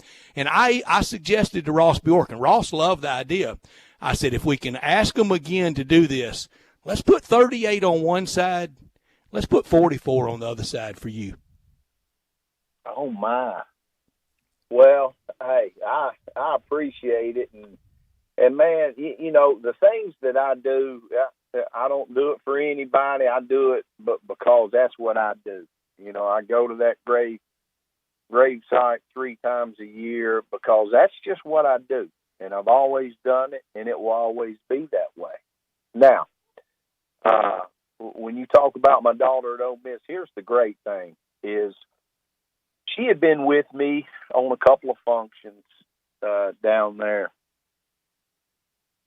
throughout the course of time, and she just loved it there, the atmosphere. And she said, Dad, I want to go to school here so bad. So, of course, I said, absolutely. That made my heart feel good. And she's thrived down there. Of course, that university, and I mean this with all sincerity, and the people at Ole Miss that are associated with Ole Miss, that are associated with Oxford, that the people of Memphis, I cannot tell you how important they are to me. It's unbelievable. I mean, that university has been so good to Brad Gaines that I tell people, hey, I've got 2 degrees. I got one from Vanderbilt that hangs on my wall, but I got one in life from the University of Mississippi. Do you guys know if they will maybe still do this event so that you can come and Brett can MC it in the fall if You know indeed we what? are all back together? I would think so. Yes. I would think so. I would hope because so. It's a great event. Of course, we're seeing things that we've never seen before, and who could have even imagined this, that athletics would be shut down.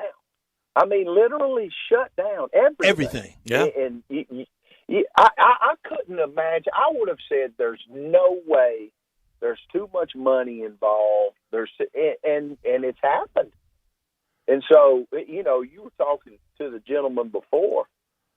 Man, I tell you, I don't know. You would like to think that,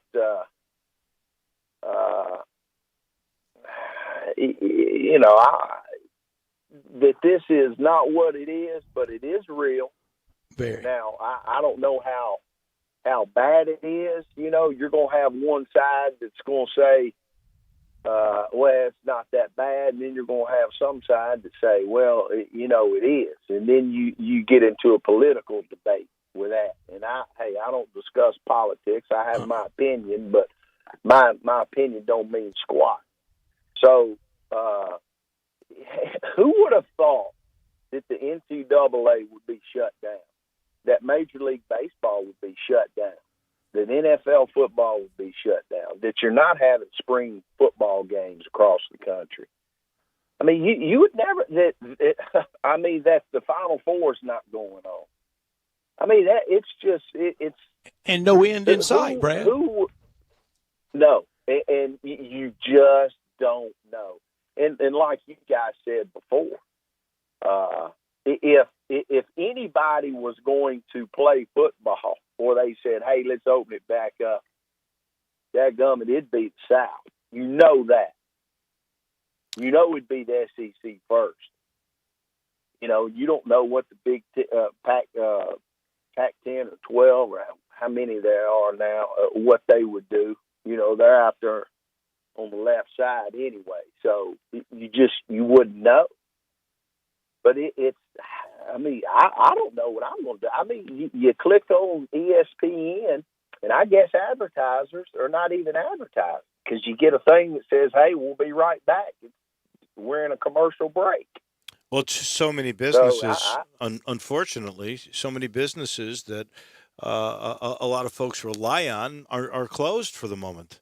And so when they all come back, I mean, and that's the good thing. Hey, that you've got people like your Spirit store there, and right. Homer Scout. We got some loyal ones. Yep, we do. We've had people stick with us, Brad.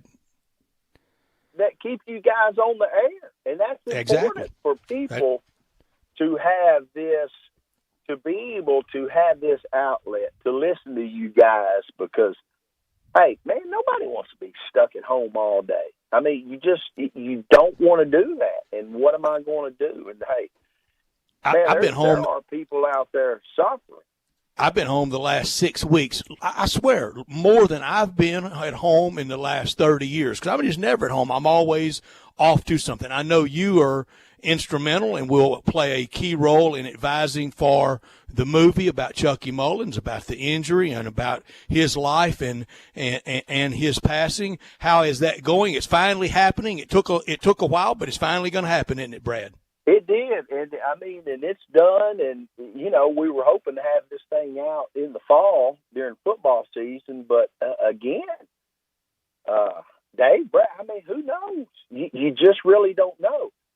Oxford, it was going to premiere at the Oxford Film Festival a couple of weeks ago. Of course, that got canceled. So, man, you just really don't know. But you know what? It's the story. It's taken a long time, but it's one of those things that patience. It's worth it, because this is a story that does, or not just this story, but the meaning of this story, and it can be applied to, a lady in Memphis that was hurt, and so It can be. It's that kind of story. It really so whether is. it doesn't have to come out tomorrow, today, the next day, it's that good a story and it has that kind of meaning. And it's timeless. We exactly, and we need stories like that in today's society. We just do. We do. I agree, and I can't wait to see it. Who plays Chucky? Who plays you? Pearson Foday plays me, and it was kind of funny when they were auditioning all these actors. I would go, and all these guys and actors, and they bring them in. They're all like 5'5" and 6". I'm like, what is that? Come on now. I'm like, what is this? So Pearson Foday, you know, he was tall, he was built good, and he's way, way much better looking than I could ever be. Of course, my daughters loved him, but he did the best. He was fabulous. I mean, he did so well. Of course, it was a learning curve for me and interesting to see how a movie comes about. And Chucky is played by Sedell Threatt Jr. And wow. You may remember his dad, Sedell Threatt, who was a good basketball player. Real good player. But Sedell was a good athlete. I think he played he was a quarterback at a small school in the north, I think. But you know, we would throw the ball and play basketball. I mean, he was perfect. And man, Brett, he looks like Chucky. Wow. It was eerie. I mean, he looks like it. He does. I just Googled him. He did. He actually played in the Australia Big Five basketball league. Well, I mean, he's a good athlete. I mean, you know, it wasn't like you know, you watch some of these movies, you can tell these guys never put a jock strap on in their life, but that's okay. And Sam Trammell played Billy. And Sam was the father in The Fault in Our Stars. I think he's the president in this this big show, Homeland. Is that the name of the show? It's a big streaming show, Homeland. He was also in True Blood. He played True Blood. Yeah, that's right. Yeah. But what a neat guy and so nice. And you know, of course, before Billy passed, he spent a lot of time with Billy. And Billy, when we were filming in Jackson on some of the football scenes, Billy has a cameo along with Trey Sutherland and some of the other players, you know, where they're like assistant coaches or something. But Sam has that blonde hair like Billy and good looking like Billy, and hey, you can never play Billy. He did a daggum good. Tough to play, you Billy. Never be Billy. I agree with that. Irreplaceable. Brad, but he was fantastic. It is so good visiting with you. We have to do it more often. And look, we'll do it right before we end up having this this event again. Hopefully, it'll be in the fall, and we'll definitely have you back on. You stay healthy. Hope you and your whole family are really doing well. Hey, appreciate it, and I love you guys, and you guys got the best show in Memphis. I know that. So love you, Brad. Y'all have a great day and stay safe. You got it. Thank you, Brad. Thank you much. That is the one and only Brad Gaines. That's one good human right there. I it promise is. you. Oh, I special, promise you. Special. Top shelf. Let's take a break. We will be back in a minute. Oh, Stats has the answer I asked for. What are the television rating numbers for The Last Dance? He'll let you know in a minute. This is Sports Time on Sports 56 with Wolo and Stats. We are Sports 56 WHBQ. Listen to us daily on AM 560, 96.1 FM, or 87.7 FM. Farmers Insurance knows that when you're in the car and that song comes on, yes, that's the one, you have no choice but to pull out your imaginary drumsticks and smash those cymbals and stomp on that kick pedal, which unfortunately is the accelerator pedal. And we covered it. Talk to a farmer's agent who knows a thing or two because they've seen a thing or two. Call Chad Gatlin at 901-235-1176 or get a fast quote at memphisfarmers.com. We are farmers. Bum, bum, bum, bum, bum, bum. Underwritten by Farmers Truck Fire Insurance Exchanges and Affiliates. Products not available in every state. Hey everybody, this is Coach Penny Hardaway. There's a comfort in being home, and to me, comfort food and family makes Memphis the place to be, along with having the best basketball fans in America. I like pulling into Corky's and getting one of their family party packs. How can you go wrong with pork, beans, slaw, sauce, and buns for only $5.99 a person? It is so easy. I can call ahead, order online, or just pop in. Tailgating can't get any easier. Tell them Penny sent you. Encore flavor, Corky's barbecue.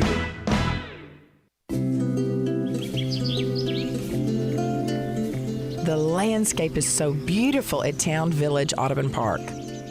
Nestled in the heart of East Memphis, located corner of Park and Cherry, is a beautiful residential neighborhood. Looking for a great place to retire, but you still have a very active lifestyle? Then visit Town Village. Only requirements that you're 55 plus. Prices per month starting at $24.50. The Gourmet Chef welcomes you to visit our package. Includes 3 complimentary meals per day, maid service, free local transportation, monthly coffee club, theme dinner parties, lots of fun. Visit us and call Daniel or Bo at Town Village Audubon Park at 901-374-7342. There's no place like home. Town Village Audubon Park. Bartlett Small Engine has been serving quality power equipment since 1970. They have a full line of power equipment, parts, and services for most makes and models. Bartlett Small Engines has the best brands in the power tool industry, and they're all American made. Bartlett Small Engine is your can-do store. 6780 Summer Avenue. Call 901-386-9779. Bartlett Small Engine has free pickup and delivery both at your home and curbside for lawnmowers, blowers, edgers, and any small engine. Call 901-386-9779. Now, more of Sports Time on Sports 56 with Wolo and Stats. This hour of Sports Time is brought to you by Homer Skelton Hyundai. Here once again are Dave Woloshin and Brad Norsworthy. Final segment, hour number 2. It's brought to you by Conway Services, Heating, Cooling, Plumbing, Electric. And, of course, that's Super Tune-Up, 384-3511 if you want your air conditioning unit to not only keep you cool this summer, but also to stay in good shape and to be efficient so that it doesn't kill you on your MLGW bill. They will come out and they'll go inside first.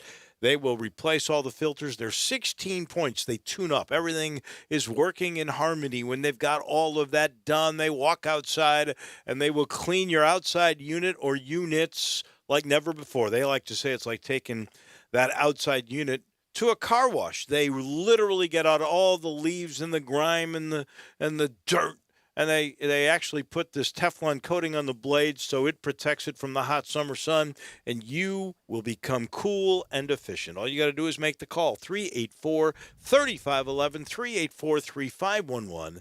That's Conway Services, Heating, Cooling, Plumbing, Electric, and, of course, the 16-point Energy Saver Super Tune-Up. So ESPN had been putting this 10-part Last Dance, the story of the Bulls and their 6th championship year, with footage we hadn't seen. They've been putting it together for a long time, and they decided they were going to move up the premiere day because we don't have sports, and people are yearning.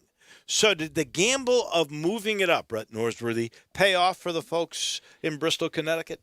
Yeah, and then some. Easily the most watched documentary for ESPN on record. Number 1, Last Dance Part 1, 6.3 million. Second most in top 5 ESPN documentaries, Last Dance Part 2, 5.8 million. Third, You Don't Know Bo at 3.6 million. Fourth, OJ Made in America Part 1, 3.4 million. So almost doubled the part 1 for OJ. And number 5 in top 5 ESPN documentaries, the Fab Five, 2.7 million. So it crushed it all the way across. Dave, I think it will crush it in reruns. Oh, I think it's going to be incredible. And I can't, now that there's been even more buzz about what I miss. Yeah. What we've seen. Now, next Sunday, it'll be even bigger. It will, and I think they just have more and more compelling footage, and it's so great to listen to these guys from back when the Bulls were going through this year, when they were looking to try to win their 6th championship, and they almost busted the team up before, and all this angst with Jerry Krause. And you hear them from that time, and you hear them now, except for Jerry Krause, because Jerry Krause passed away in 2017.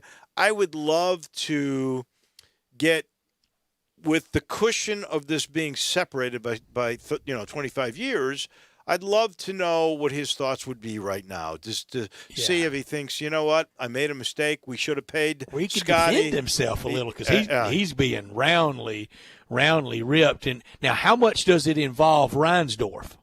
Well, it does a lot. And in fact, Bulls owner Jerry Reinsdorf says that Krause was a really wonderful human being, but he had a way of alienating people.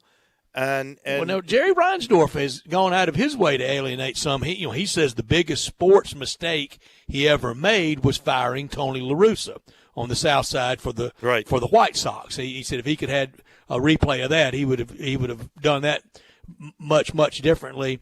But you don't get the replay. We all kind of get one shot at this. And Dave, perfect segue to your other team. I did the Bears first round quarterbacks. And it's more brutal than you could have imagined.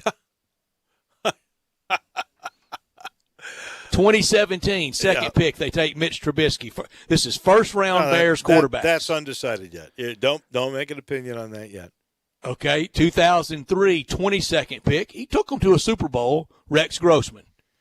Well, he did take him to a Super Bowl, but he clearly was not the reason they went to that Super Bowl. 1999, 12th overall, and for no other reason, this guy was a clown because he was forcibly removed one night at the Playboy Mansion after being told to quit hitting on Hef's girls, Cade McNown. Oh, my God. Yeah. From UCLA. Yeah. 1987, 26th overall in the first round, Jim Harbaugh. Now, that was you know what? That was serviceable. That was okay. It was. You're talking about 26th pick. It's not like a top 4 pick. 1982, 5th overall, first round. He won a Super Bowl, Jim McMahon. 1951. Now that was definitely good at that position. Here's your problem. To go 31 years in between first-round quarterbacks from 1951 to 1982, second pick overall, Bob Williams from Notre Dame. Give me everything you know on Bob Williams. That silence tells you everything. But 1948. by the way, there's a reason we are monsters of the Midway. How many quarterbacks are monsters? They like defense. 1948, third overall.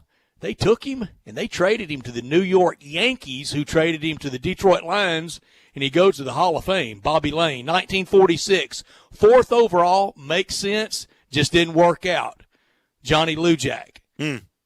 Third round that year, guess who they took from Georgia Tech? He never played it down in the NFL. Frank Broyles. Really? The Bears drafted Frank Broyles. I never knew that story. I never knew it till last night. 1942, 10th overall pick of the first round. The Bears took Frankie Albert. He was good in San Francisco. I don't know much about him either. From Stanford in 1939. And it's the reason why they traded Bobby Lane and they didn't have a lot of patience for Frankie Albert and Johnny Lujack. 1939 out of Columbia. Sid the Lion Luckman. Yeah. That's probably the best quarterback they've ever had, and which says a lot. 1939, and that's your best? Yeah. Wow. Crazy. Nick Foles, though, baby. Nick Foles. Came by trade, but what the heck. Although, I'm not writing off Trubisky yet. You've written him off. Dave, you wrote him off. If he comes back. He wrote him off last week. We had this discussion on Thursday. No. Yeah. We had this discussion 5 days ago. No, I said that Kyle Long said that he was done in Chicago. I didn't say that. I'm saying he's not written off yet. First pick six he throws next year, you'll crush him. He's been terrible. There's no doubt about that. Back in a minute. When we return, our friend Bill Bender, we haven't talked to him since college football season. He's got some interesting stuff to always ponder on. He's next on Sports Time on Sports 56 with Wolo and Stats.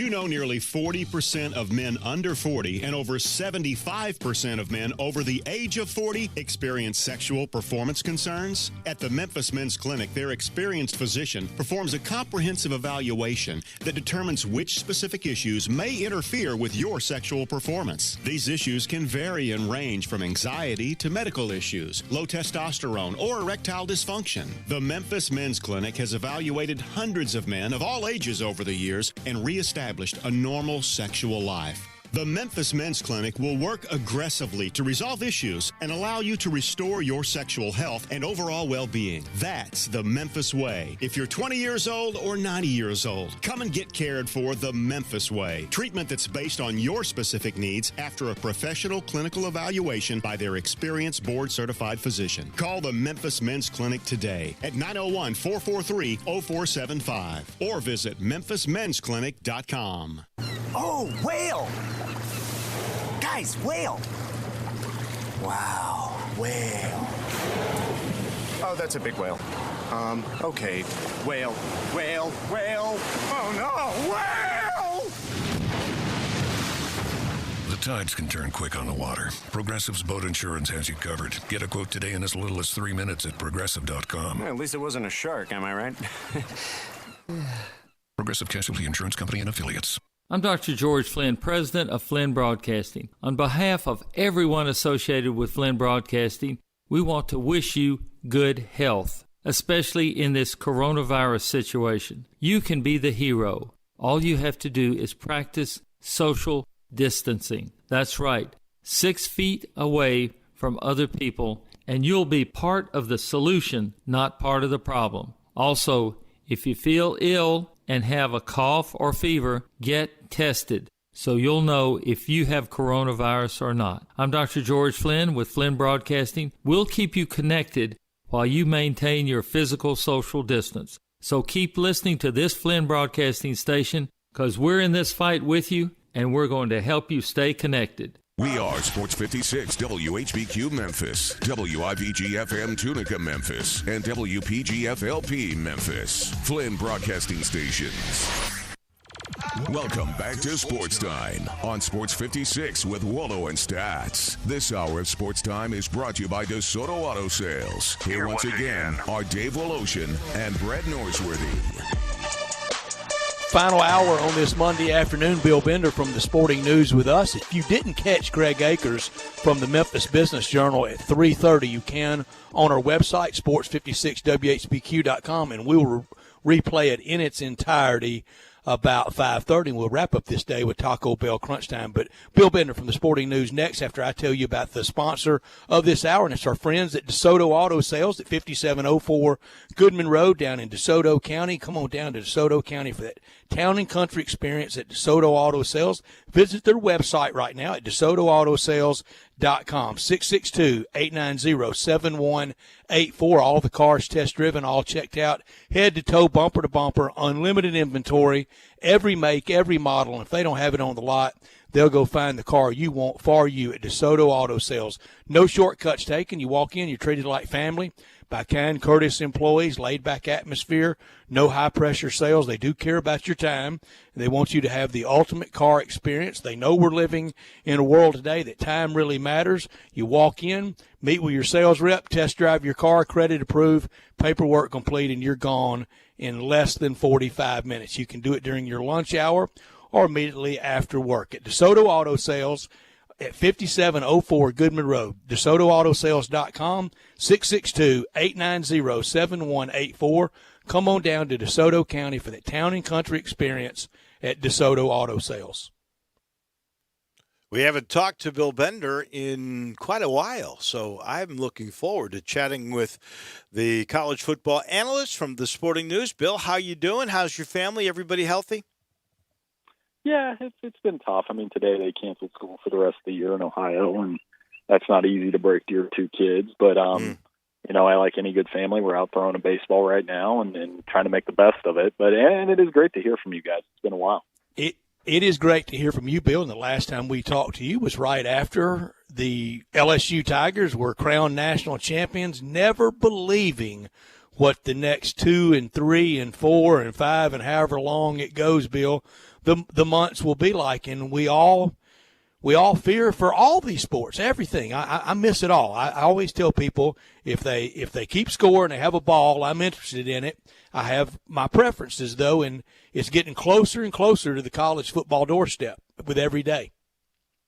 It is, and you hope for the best. I think there's a lot of contingency plans at work. I feel like I've given this speech a few times, but I just think a couple things, Brett. I mean, one, to me, I don't think you can do college football without the fans in the stands, because to me the risk would be the same if you had 200 some college athletes, staff, trainers, all that kind of stuff on the field at the same time. What's the difference?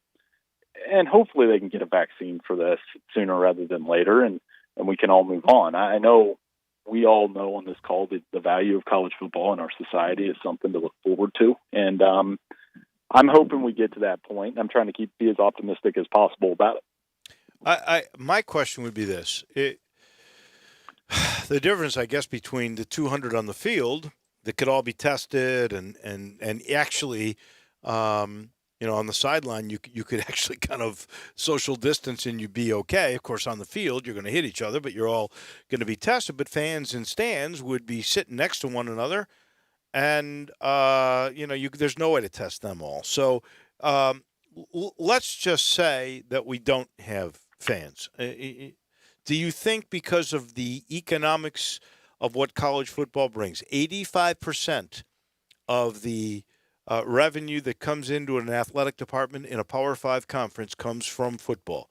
Do you think they will still try to carry on without fans just because of the economics of the situation? Well, I think that it's open-mindedness, whether it's with that or pushing the calendar back. I mean, one potential hiccup of pushing the calendar back to, starting a season in December. Well, one, I live in Ohio. Good luck with that. I mean, how with the weather. Yeah. Two, if you're Trevor Lawrence, why would you start a season in December if you're going to be the number one pick 3 months later? Right. I think those are certain risk factors with that. But again, if we could get it to a point where they get through the testing and we start a season a month late, teams can get in camp in August, maybe we have a shot. Bill, it felt a little bit around the basketball tournaments. I mean, Dave's in studio on that Tuesday before the Wednesday night Rudy Gobert night, Tuesday, March 10th. Dave's in studio. He cuts out, heads to Fort Worth, and I'm going, you're going to turn around and come back. I go to the Grizzlies game that Tuesday night. It was palpable there of this could be the last sporting event for a while. This could be it. I mean, it's coming from, I won't say officialdom, but from a lot of people with good knowledge. Then on Wednesday, we kind of just whistle through the day, and the SEC starts in Nashville. And then and Dave on our show on that Wednesday, Bill, he said the first player that tests positive, it will shut down everything. And Dave texts me, Rudy Gobert, it's on, and it's been on since then. And I just don't see how with how things have gone so slowly. Today, this Monday today, it feels no different than 3 Mondays ago. We're making zero progress on restarting things. We are making progress on combating the virus, though. Yeah, and I think that's where it starts. I mean, I go back to the night before all this stuff really kicked in. I was at a lacrosse practice with some dads, and we were kind of talking. Like everybody else, we weren't really, ready for what was to follow over the next 72 hours. To me, I mean, it really hit when they canceled the NCAA men's basketball tournament. That's something that's part of all of our lives. And, when that's taken away, and then you start to feel like Groundhog Day a little bit. I mentioned my kids. That's who I feel the worst for is kids, whether you're a senior in high school or a first grader, you lose a third of a year of school. Yeah. And trying to explain that to them on a day-to-day basis. Those have been the hard parts, but like you said, there is some progress being made. I mean, we live in Ohio where the governor's been very proactive and very good, quite frankly, with trying to fight this thing, and we're just trying to do it on a day-to-day basis. My wife is a teacher. She teaches gifted kids in the public school system in Memphis, and I feel so sorry for seniors because they lost what is the most fun end in high school, in my opinion. I had more fun then, I think, than I had the whole 4 years in those last month or two. But it really is a special time. It is, you can't get that back. I don't know what you mentioned you're missing a third of a year. How do we? And they're grappling with that right now. School was called off here a couple of days ago, and they're grappling with they got to pass everybody, right? But how much extra time is there going to be? A summer school late session that becomes part of it, or what they do, and it's hard on parents because parents are going to have the responsibility of really helping their kids get the extra load of academics to follow through with all of that. It is a tough time for a mom and a dad of younger kids. Yeah, and well, from a sports angle, so my son Grant is very active in sports. He played 5 sports this year. He played lacrosse, bowling, football, basketball, and baseball. And I'm one of those parents that's of the mindset that you let him play anything he wants until they tell him he can't play it anymore. So we've tried to do other things to combat this, whether it's tapping into the old video games or just simply playing catch like we've been this afternoon. Currently, he's trying to spit on a bee, so he's going to learn a life lesson here really quickly in that treehouse. He's about to. I'm going to let it. I think I'm going to let him learn this life lesson on his own. And then like this morning we watched The Last Dance. There was some adult stuff content in that, and I had to explain to him, this is don't do drugs. Right. But by the way, The Last Dance is awesome, and we're going to watch the second episode this evening, and he gets to look at what I take away from that so far, and you try to explain to a younger generation is Michael Jordan to me is the standard icon athlete of my lifetime. For somebody it might be Babe Ruth or Ali, that's fine. He was the ultimate winner, the ultimate two-way player, the ultimate alpha, which you're seeing in this video or documentary. Yep. And it's going to be cool. I would watch 100 episodes if they had it. And I would too. And I didn't last night, but I'm going to catch up on it. And I liked how he would do anything to win. It was the ultimate competitor. And we've talked about it. You've got the dream locker room when your best player is also your chew his arm off to win type guy. And he was that ultimate guy. One of the things, one of the things that impressed me the most in I can't remember if it was 1 or 2 last night, but he is a rookie on the team, right? And it's early in their tenure, and they're at a hotel on the road, and he is banging on doors trying to find his guys, and he finally hears a noise, and he bangs on that door. They go, "Who is it?" He goes, "Michael." And they go, "Let the rookie in." He opens up the door, and he sees a bunch of guys, and there's lines on one table. There's liquor in the middle on one table, and he goes, "I didn't even drink then." And he goes, "There's women on the other side of the room." And he goes, "Oh, okay, sorry, guys. I'll see y'all later." And he walked out of the room. Yeah. And I'm thinking to myself, here is a rookie, right? These are all the role models, and these are the guys he's trying to ingratiate himself to become part of the team, and yet he's going, "I'm not doing that stuff." I mean, that to me took a lot of self-discipline to do that. Yeah, and that was a teaching moment with my son. I told him immediately. I was like, "So if you see that stuff in a room, if Michael Jordan's gutsy enough to walk out, then you should be too." And it actually turned into work into my favor. So, but the one thing that comes down with Jordan that's an interesting generational disconnect with me is, a lot of the younger people seem to take this narrative that he was this cutthroat, win-at-all-cost guy, alpha male, all those kind of things, and that was a bad thing. To me, that's the way he chose to lead that team, and he kept everybody on competition. Level. Those Chicago Bulls teams are the best basketball teams of all time.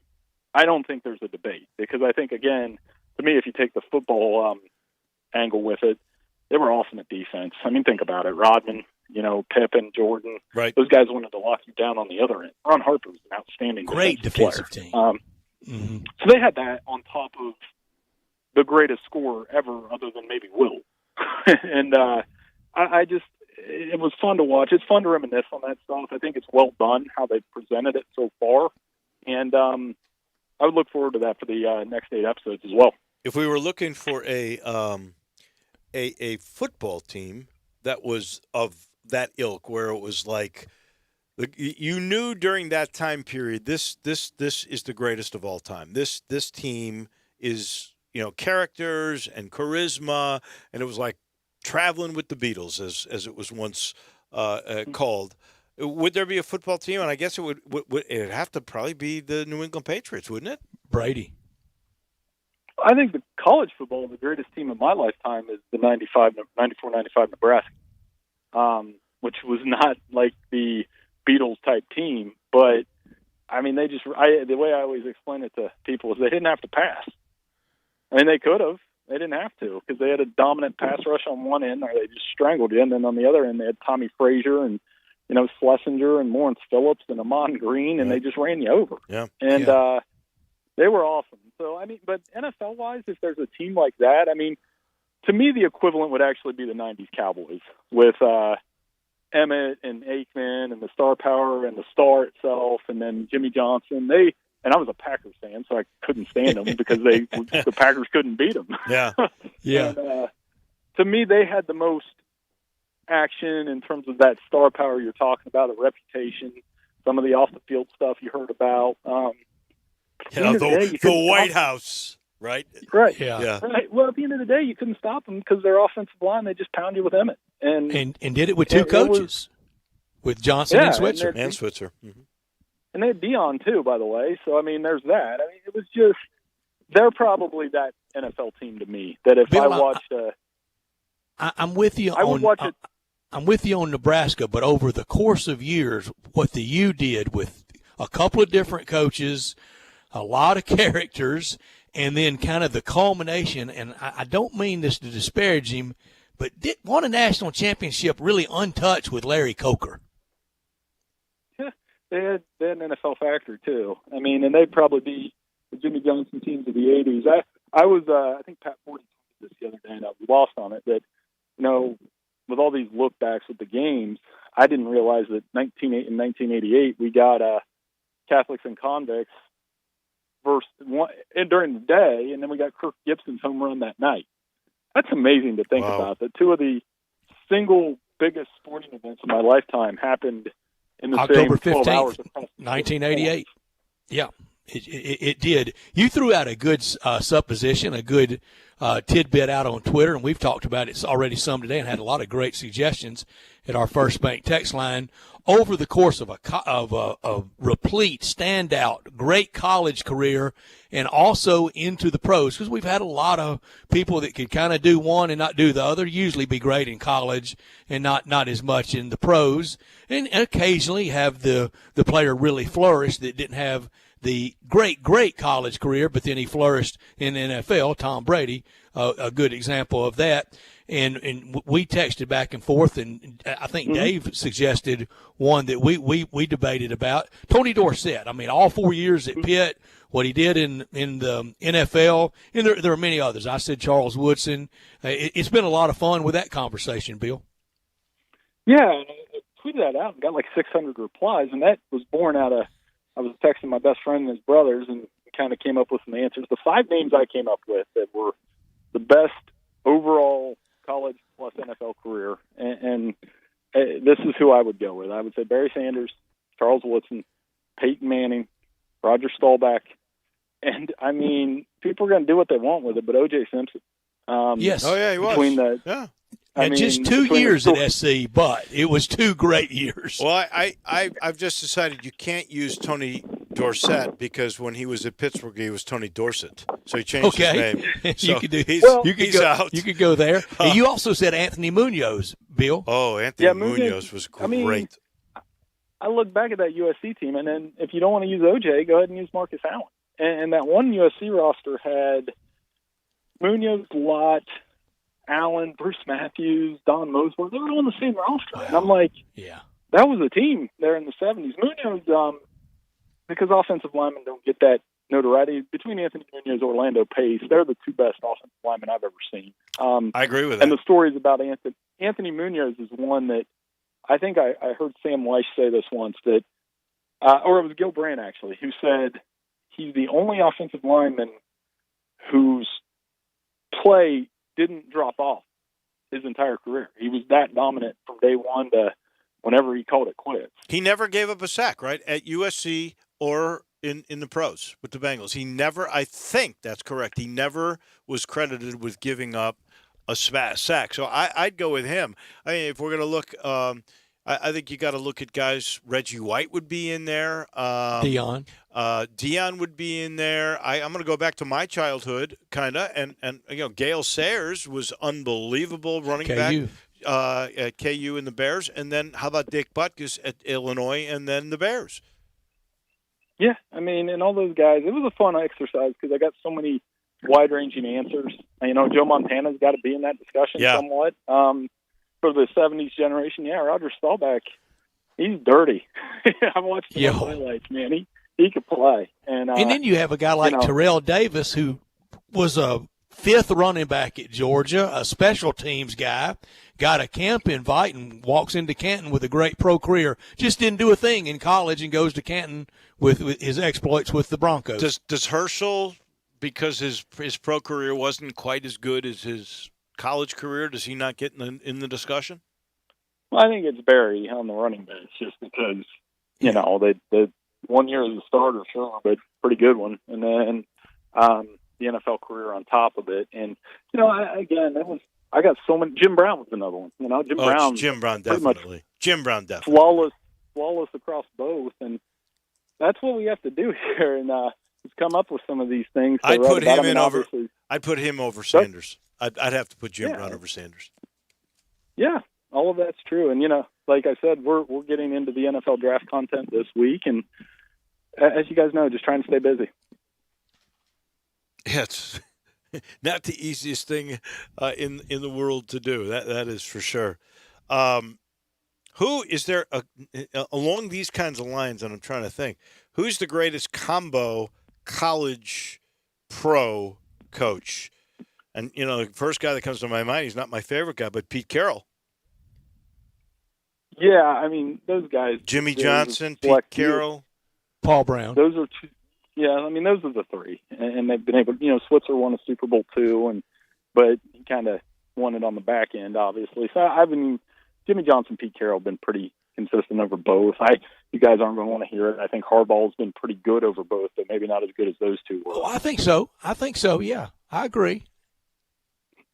Yeah, because what he did at Stanford and what he did. Do we count Spurrier in the USFL? The USFL and the AAF. He's the proclaimed champion with the Apollos. Self-proclaimed champion. Yeah. Bill. All right. Last thing for Bill Bender from the Sporting News. We've missed him. Very simple. Did your son get stung in the mouth by the bee? No, we're good. Yeah, okay. He made it through it. So I better get over to these two and make sure that doesn't happen. As far as this Abyss guys, keep checking in, and I love talking to you guys, and let's do it a couple more times as we try to fight through this. And you guys obviously be safe down there. Okay, we you will, too. Bill. Stay healthy, man. Thank you. You got it. All right, and we'll take him up on that too. We love chatting with that football mind and sports mind, actually. Anthony Munoz is pretty good, Dave. Oh, I got to work with him. He was an analyst, and I was a sideline guy. And I know you did for a preseason football game, wasn't it? The most modest dude. Like, you would not know, because he was new to the broadcasting game. So, you would not know that he was one of the greatest offensive linemen in the history of the game. You'd just think he was another guy. He's so big, and look, the size of his head was unbelievable. Well, his fitness it's the biggest level, head too. I've ever seen. So obviously he retired when he got into the broadcasting thing, and I just couldn't believe his fitness level. I mean, he still looked like he could kill you at any minute, basically. Yeah, and I want to say he missed a large portion of his senior year at SC with a torn-up knee. He still turned in that kind of career after that devastating injury. Yeah. He's tough. And then his son had a lot of injury trouble at UT. I know. I know. Well, the dad was for the most part, except for that one injury. I don't think he ever got injured as a pro, did he? No, and that's something, and that very well, who knows? It could be Tua, get all the injuries out of the way in college and play 15 years. You never know. Speaking of which, and we'll talk more about this, there's discussion here that teams could be moving up to get Herbert over Tua. I'm a little surprised at that. A lot of conversation. Yeah, absolutely, and we'll be talking more and more about that as the week unfolds. And let's just hope that their draft on Thursday doesn't go as bad as the mock one they did today. I'll let you know this portion of the show is brought to you by The Butcher Shop. And a reminder, if you're having trouble getting ground beef or steaks or chicken breasts that are fresh, you can get those in the raw state where you can cook them yourself from The Butcher Shop. They got a special price for that. Of course, you can get the steaks and pick them up. Just call. They do curbside service like all the restaurants are trying to do now. If you want it delivered to your house, you can do the delivery on Grubhub. Fridays, they still have Hamburger Friday, but any day could be a Hamburger Friday day for you. If you and your company, you have to have a minimum sale of $250, but any day of the week, they'll come and do a Hamburger Friday for you at your office or wherever you want to go. That is how they are keeping things going at The Butcher Shop. Their menu still can be had by just calling. And again, I do the same thing. Give the credit card so there's not a lot of anything that passes hands. And then they'll come and they'll put the food right in your car. But I love the idea of getting steaks and ground beef and cooking it yourself, and it's prime, and it's really priced the right way. Check out The Butcher Shop. So many ways to do it at Walnut Grove and Germantown Road, but call first and place your order. Back in a minute, we will replay a very interesting conversation we had earlier with Greg Akers from the Memphis Business Journal on the economy and what's happening in Memphis. That's next on Sports Time on Sports 56 with Wolo and Stats. The word is out about R&R on Sports, where you've heard interviews from Ken Griffith Jr., Dr. J, Hank Aaron, and many, many more. Right here, R&R on Sports, Saturday mornings, 9 a.m., Sports 56, 96.1, and 87.7. Don't miss it. Hi, I'm Troy Fiveash, owner of Fiveash Roofing. Can anyone explain to me why anyone would care how I measure your roof? We have all heard about measuring your roof from outer space. Well, to be honest, there are aerial pictures that are taken every 4 years that can be used to measure a building, but it's not from outer space. Besides, no one, and I mean no one, can tell you what's wrong with your roof or even if you need one by using pictures that might be 4 years old. If you would rather do business with a family-owned and operated business with a lifelong tie to Memphis that refuses to mislead or use gimmicks, please give me a call. Best products, best warranties, and the best customer service we know how to provide. Fiveash Roofing, proud partner of the Memphis Tigers and the official roofer of the Memphis Tigers home team. Fiveash Roofing, fair, honest, and ethical. 367-0050 or memphisroofer.com. 367-0050 or memphisroofer.com. Fiveash Roofing, it's what we do. We're here for you. I'm here with the great Pat Donahue from the Rendezvous Restaurant Shipping Department. Thanks, Brett. We've been shipping our ribs all over the country now for decades from our USDA-inspected shipping kitchen in the Pinch District. We hand-cook our ribs in pits that Mr. Charlie built over charcoal, just like they do at the restaurant. So what comes in a rib box? We could do pork shoulder, we could do ribs, our sauce, seasoning, baked beans, coleslaw. We'll even throw in Pancho's cheese dip with our nacho boxes. We also put a bag of Rendezvous seasoned popcorn, heating instructions, some chef hats, some wet naps, and some other helpful tips from our kitchen. We ship our ribs overnight, exclusively FedEx. And we put them in nice packaging. We don't ever want to use styrofoam, so we use corrugated cardboard, actually 2 boxes that fit nice together, so the ribs get to you, your loved ones, or your clients in a safe, wholesome manner. Rendezvous ribs are perfect for out-of-town clients, customers, loved ones. We also ship ribs for any occasion. Where do we order these great ribs? You can go to www.hogsfly.com or give us a call at 1-888-464-7359. Charlie Burgos' Rendezvous Restaurant in the alley since 1948. Hey folks, I'm Jarrett Carter. My family recently purchased East Memphis Ace Hardware at Quince and White Station, and we're excited to offer the best selection of Big Green Egg and Traeger grills. And then don't forget about our Benjamin Moore Paint Studio and the Garden Center for flowers. Save 60% with our new Duracell key fob replacement program. We have a master locksmith service as well as glass cutting and screen repair.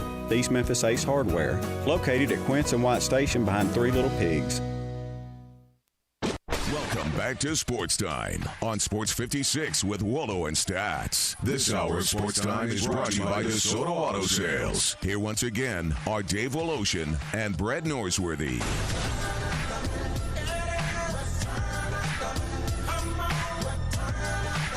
Welcome back in. We are about to replay a very interesting interview with Greg Akers from the Memphis Business Journal. We think you will enjoy that. A little food for thought for sure on a lot of different fronts. Tomorrow we're going to have a terrific show. Frank Masur, who is a psychologist, will join us, and we will chat about the emotional and mental toll that this pandemic has taken on all of us in the Mid-South. And then Mickey Barker is going to let us know how that experiment at Whitehaven on Saturday went with opening up the city golf courses. Mickey Barker, who's the head of all the city golf courses, will join us tomorrow at 4:30. So that should be a lot of fun for sure. This final portion of, I shouldn't say final, yeah, close to it, of the show is brought to you by Genesis and Homer Skelton Hyundai. Genesis of Olive Branch, Homer Skelton Hyundai, where right now you can get 0% financing for 84 months on any select models of either Hyundais or of the Genesis cars, like my G70. There are certain models that will be up for that particular savings, and then 120 days to make your first payment on. So basically, you're not paying any interest on 7 years worth of bills there, and you've got 3 months before you make the first payment. They want to work with you folks, and they've got the product so good. You get a 10-year, 100,000-mile limited powertrain warranty on every new Genesis or Hyundai. I think the best cars ever made. Please go check it out for yourself. Get on Lamar, and it's Highway 78 when you get into Mississippi. Turn left on Craft Road, and you will be there. That's Genesis of Olive Branch and Homer Skelton Hyundai. A little bit earlier, we had a wonderful conversation with Greg Akers from the Memphis Business Journal as Brett and I had a chance to chat. And since we last talked to you, I know, it's not a feeling, I know we have made progress on the most important aspect of this story, the health front, but also know we've lost a lot of ground on the business front. We got to get those two kind of in sync going forward, don't we? That is, to me, the most crucial thing. Of course, the kind of narrative is, when can we reopen? When can businesses come back? When can people go out in public and congregate in larger numbers than 5 and those kind of things? And that's what everyone wants. I don't think you could find a single person who doesn't want that. The problem is the virus is kind of in control, and so when can we safely do that is up. That's a question that's kind of up for debate in terms of modeling. There is a lot of mixed input that goes into the models. Are we testing enough to really know how many people have had the virus or not? We learned that there's a lot of people who are asymptomatic, so they have the virus but they don't have any symptoms. In some cases, they may never know that they had it until they take some test at some later date that shows they had the antibodies that they did have it. So I think we're, in a lot of ways, it would be a really tough time to be a leader, trying to make decisions for a lot of people, because they're trying to make good decisions, but they're flying without all the information they need.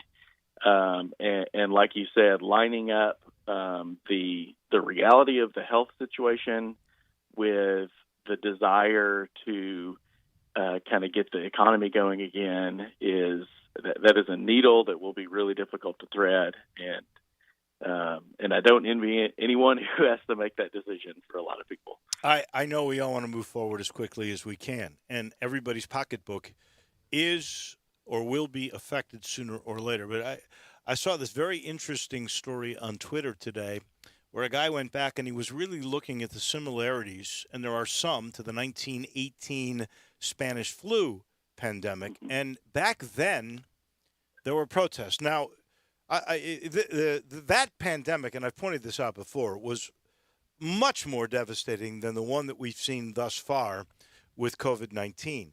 There were 1.5 billion people in the world, not 7 billion in 1918. 500 million, a third of the population, was affected because they caught the Spanish flu. The interesting aspect is what he was pointing out was they had gotten to a point where they thought they were getting better, and there were a bunch of protests like we are getting around the country now. And so they started in some spots. San Francisco was one of them that was affected greatly, where they reopened the city again, and they got a lot of backlash, a lot of a recurrence of the Spanish flu came back, and you don't want to see any more of that. I'm guessing here, Dr. Jane, with help from Dr. Fauci nationally and Threlkeld here, they're the ones that will end up really sort of determining how Mayor Strickland will proceed, don't you think? I think so. I certainly hope so. All indications are kind of locally.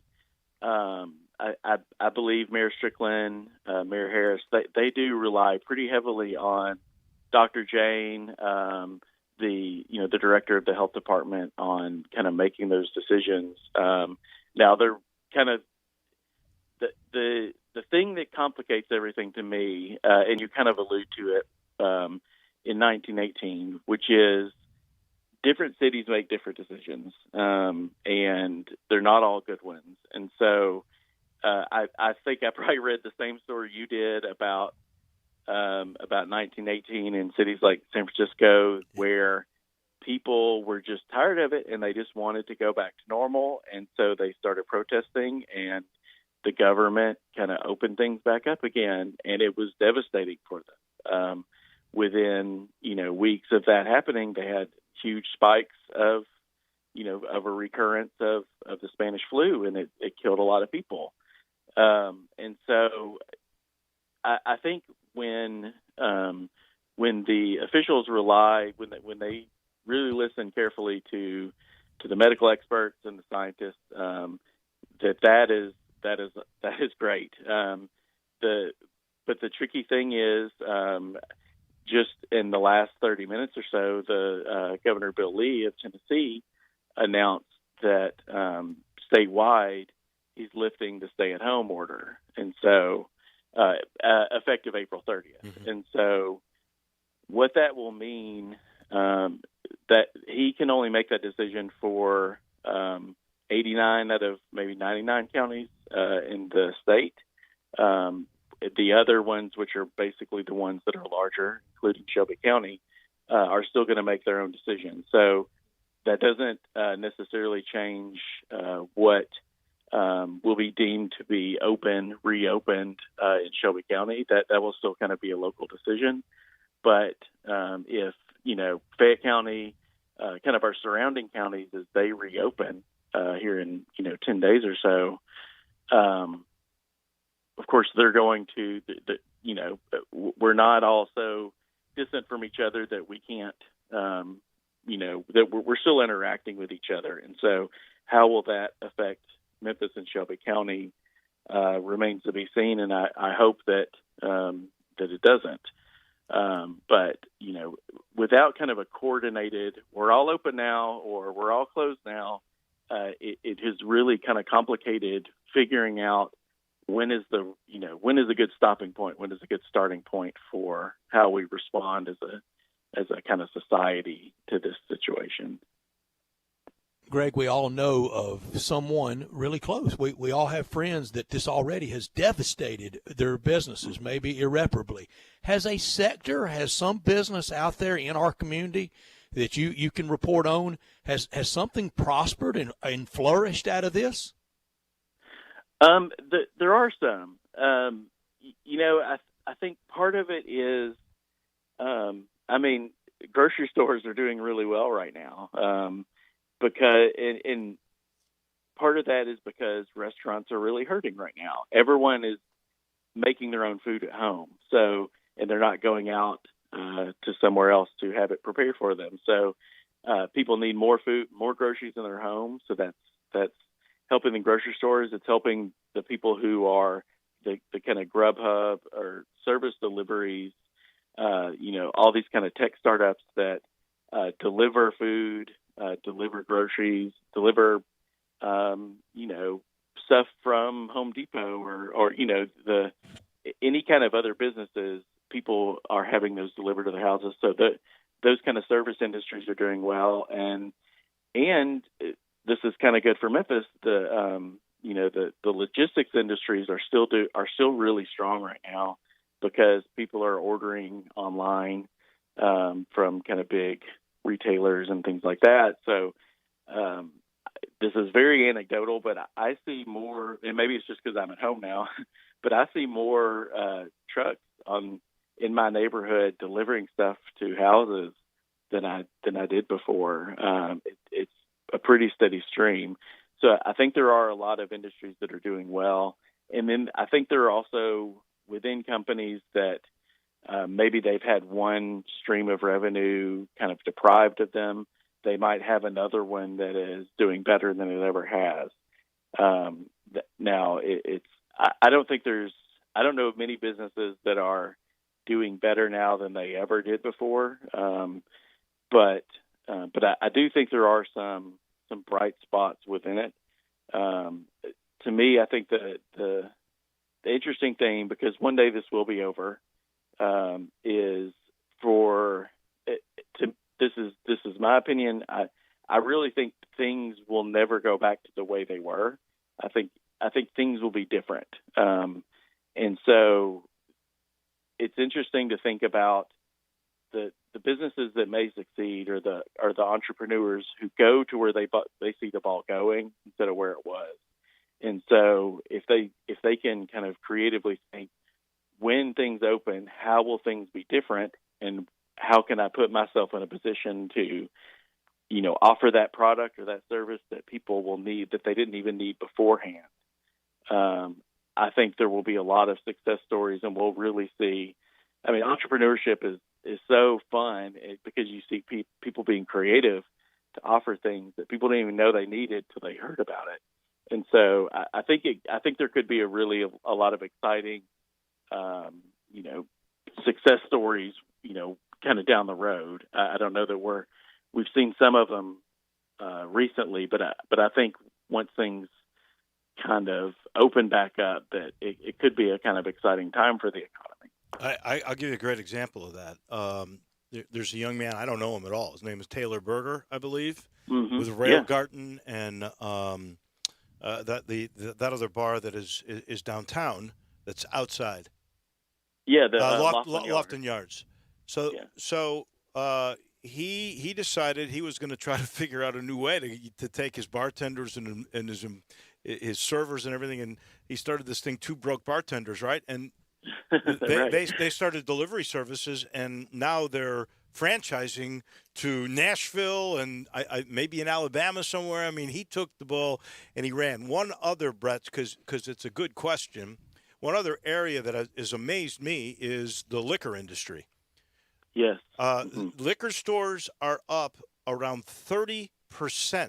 And I had a liquor store owner tell me today they are back to where they were pre the opening of the availability of spirits in grocery stores. So they are the ones that are also thriving. But tell me, Greg, and we're talking with Greg Akers from the Memphis Business Journal, which are the industries, logistics good, as you mentioned, and those that are good, but which are not going to come back as we knew them? And the one thing that makes you think is restaurants, because even if we open back restaurants up, they're not going to open back up right away anyway at full capacity. Yeah. We're going to talk 50%, and I don't know if a 50% model restaurant makes the financial model economically sound. Yeah, it really doesn't. We had a story last week, I believe on Friday, where we talked to among other people, Kelly English, who owns several restaurants here in town. And, the idea that, that filling up dining rooms with maybe 50% of the customers, like that is not profitable for restaurants. So that's a situation where the science of social distancing being a necessity to keep people safe does not rhyme with the business models that exist. I think, so many restaurants will come back and they'll thrive. In some ways, though, I think it's not to get too dark, but it's kind of an extinction event where, or maybe Darwinian, where I think so many restaurants they'll never come back. We'll never see them again. And they may have been big great. purge. And there isn't enough. I think that beautiful day when everything's open and everything's safe, maybe it's after a vaccine is out there, but when people can go back and feel comfortable with it, there will not be as many restaurants as there used to be. And I think the industry will thrive, and I think a lot of new restaurants will come out of that. But I have no idea what percentage. There may be predictions or estimates out there, but the restaurant industry, all accounts are, it's about as hard of an industry as there is to succeed in. So being out of business for months at a time is not a recipe for success. Pardon the pun. Not intended. Yeah, no, and it's really a shame because we have just gotten to a place where I loved all these new restaurants, and it made it feel like, whoa, we're getting to be a big city. That is for sure. I am certain, Greg, we will visit with you again in a few weeks as we start to open up and what that process is like and what you see trends are and what they may not be. So we do appreciate your time today. Thank you so much, and I hope you stay healthy. Thanks. Same to you. Please stay healthy. That is Greg Akers from the Memphis Business Journal. Take Sports 56 with you on your phone or tablet. Download our official Sports 56 app today. Hi, I'm Troy 5-Ash, owner of 5-Ash Roofing. Do you have any idea why I never speak the way I am right now? It's because if you're honest, sincere, and knowledgeable, you do not need fast-talking, high-energy, gimmick-promising advertising to get a customer's attention. Speaking of that, how do you think companies can offer huge rebates and giveaways when you use their services or buy their products? By overcharging you in the first place, that's how. 5-Ash Roofing doesn't operate that way. It's misleading and dishonest. When I provide a customer with the best products and the best service possible and do it at a fair price, why would I need gimmicks to sell it? Best products, best warranties, and best service possible. That's all we offer. Well, that and financing. 5-Ash Roofing, proud partner of the Memphis Tigers and the official roofer of the Memphis Tigers home team. 5-Ash Roofing, fair, honest, and ethical. 367-0050 or memphisroofer.com. 367-0050 or memphisroofer.com. 5-Ash Roofing, it's what we do. We're here for you. Hi, this is John Conway with Conway Services. Does your air conditioning system need Freon every year? It may be time for Conway Services' 16-point Energy Saver Super Tune-Up with a free leak check. Good news, it's Super Tune-Up time at Conway Services. We'll come out and perform our 16-point Energy Saver Super Tune-Up on your air conditioning system for only $69 with a free leak check. That's right, Conway Services' exclusive 16-point Energy Saver Super Tune-Up for only $69 with a free leak check. We'll remove years of dirt, grime, and leaves from your air conditioning system. It's like taking your air conditioner to a car wash, all for only $69. If that's not enough, we'll treat your unit with a special Teflon coating to help protect against the hot Memphis sun. So call Conway Services, the Mid-South's premier heating, cooling, plumbing, and electric service company at 384-3511. And call this week and ask for the early bird special, and we'll perform your super tune-up for only $57. Call 384-3511. Conway Services. Call Conway today. We are real sports talk. Sports 56, 96.1, and 87.7.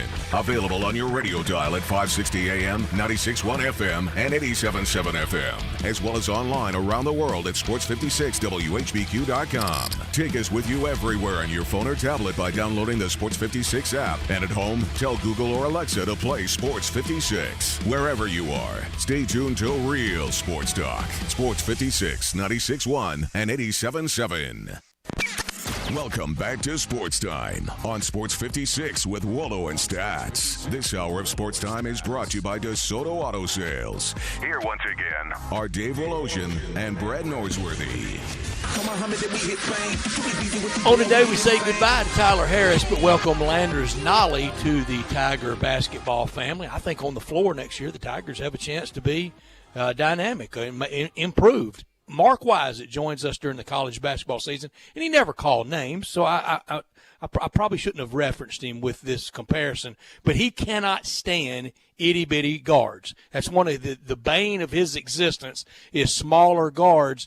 Tigers got better for sure in Mark Wise's calculation today in a bigger guard in Landers Nolly as opposed to the smaller Tyler Harrison. Drew, almost always, when they're listed as small, they're small.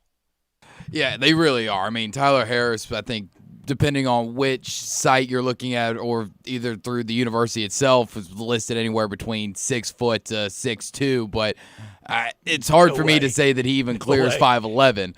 But for Tyler Harris, no, not even that. You don't think he even clears 5'11"? I don't think so, because I'm 5'8", and I stood by him. All right, we'll give him 5'9"? Maybe. All right. He was little. He was little, but he had he could make plays. I think Tyler Harris was great in his 2 years here at the University of Memphis. I wish him well, but I would be lying to say that there wouldn't be any animosity or a little bit of anger depending on where he transfers. Got to see where he lands. Now, again, a lot of that's factored in by, again, the word I used earlier, very mercenary feel to college basketball, good and bad. You lose one, you get a good one. Everybody kind of has to go through it. But I want to see where he lands before we decide if there's not any ranker. He has every right to do what he wants to, and I think he should be fondly remembered for those 2 years.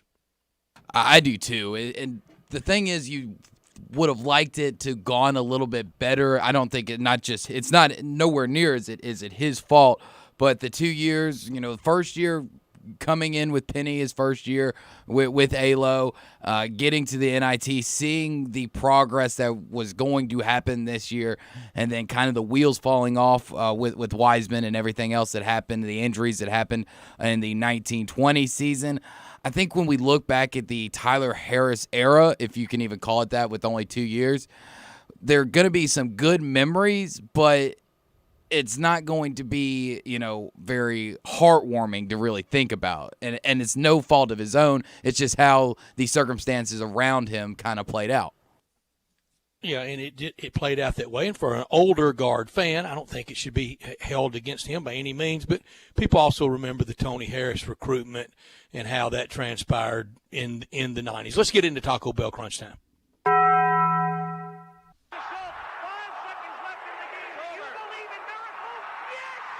Go crazy, folks! Go crazy! This is for all the biggest crunch time. You are looking live. In your life have you seen anything like that? Take questions again for the student athletes at this time, please. What's happening, big dog? How you doing? Is this thing working? It's obviously crunch time. Hammer, nail, coffin. This baby is over. Woo! Woo! Time for Taco Bell Crunch Time. Taco Bell, home of the crispy tortilla chips, topped with a double portion of either seasoned beef or shredded chicken, plus refried beans, nacho cheese sauce, reduced fat sour cream, guacamole, and a 3-cheese blend. Nachos Bel Grande, heaping portion of chips, topped with ground beef, tomatoes, beans, nacho cheese sauce, and a dollop of sour cream. Taco Bell, home to great food you get on your way home real fast, and they bring you crunch time every day. Drew, I learned today that New York City Mayor has closed New York City through the month of June, for any large gatherings. Wasn't much chance at all of baseball being played in the respective cities, in the Bronx or in the Queens, but now for sure it won't be.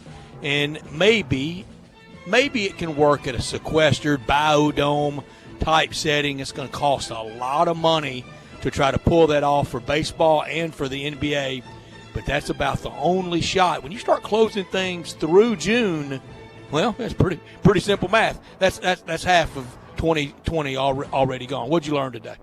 I learned something along those same lines. I've learned today that it is estimated that only 53% of live sporting events will take place when it was originally scheduled for 2020. According to new projects from Two Circles, a sports marketing agency, just 26,424 sporting events will be held by the end of the year. That was out of the approximately 48,803 major sporting events. Wow, that's a big number. That is a gigantic number, and it is shown too in the big number that ESPN got last night. Look, we know this, but we also know our priorities too. Sports matters, and we are yearning for it. We're yearning to get back out to our restaurants and with our friends and to our jobs and to our lives. But I'm afraid our March 10th lives may be a long time in coming back around. Could have done without this. Novak Djokovic, great player. But his return, whenever tennis returns, it could be delayed. He's adamantly an anti-vaxxer. That's his business. But if we get a vaccine and he wouldn't take one, should he be allowed in New York City at the U.S. Open? No. No. At all. That's simple. No. Just like after 9/11, if you didn't want to go through the TSA, if you didn't want to take your shoes off, if you didn't want to go through what we think was a loss of civil liberties, too bad. You don't have to go through it, but you're not getting on that airplane. If you don't take the vaccine, then we don't want you mixing and mingling. What is it you could have done without? Well, I could have done without that story, and you're much more lenient on that's his business. To me, any of the anti-vaxxers are complete idiots, but that's a rant for a different time. What I could have done without was... I think I'm mostly with you, but boy, they come out after you, though. Yeah, I don't think it's their business. I'm pretty sure vaccinating is everyone's business. That's why they work. That's true. Great point. What I could have done without, on a less serious note, is the Patriots' new permanent color rush uniforms this year. Oh, my goodness. They just look terrible. There's a reason the NFL did away with the color rush a few years ago. They were all because ugly. they were ugly. Nobody pulled it off. Nobody pulled it off. And the Patriots, they're tradition-laden. They don't need to go out there with clown suits on. Exactly. If it ain't broke, why fix it? And it looks like they're trying to fix it, and I think they broke it a lot more than they helped. What do you keep an eye on tonight? Keeping an eye on news regarding what Governor Bill Lee said this afternoon. See what Mayor Jim Strickland and Mayor Harris have to say about when their dates are coming up for Shelby County. And also just reading more of the Last Dance highlights and everything else from the weekend that was. You know, how we're going to reopen, and everybody's itching to reopen. But what I'd hate to see happen is all this good work, this sacrifice that we've put in, and we have a big outbreak and we have to shut everything down again. This is in simple terms, but we've all been to the doctor or had a family member or know somebody that they've been to the doctor. You go through the procedure, you go through everything, and then you have to go back. And you just think, what was it all? What did we do it all for? What did we go to all that trouble for? And we're right back here at square one. It is supremely frustrating when that happens, and I'm scared if we go too early, but I know everybody's anxious to do it. I'm going to keep an eye on Leonard Fournette's and a lot of trade talk. 49ers are ready to deal. 10th draft for John Elway running the Denver Broncos, and you go through all the mock drafts, and we'll see it play out during the real draft.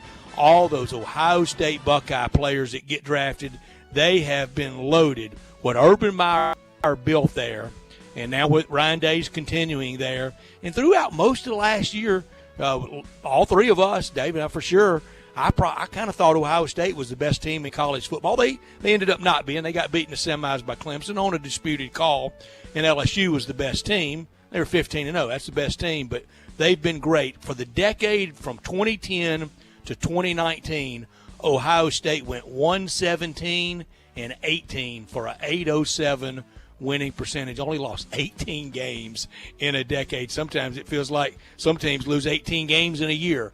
We appreciate everybody listening today, and a lot of thanks to Greg Akers, to David Cobb, to Brad Gaines, and to Bill Bender. We'll be back tomorrow. For Dave, for Drew, I'm Brett. Everybody have a healthy and safe Monday night. We'll talk to you tomorrow afternoon at 3 o'clock.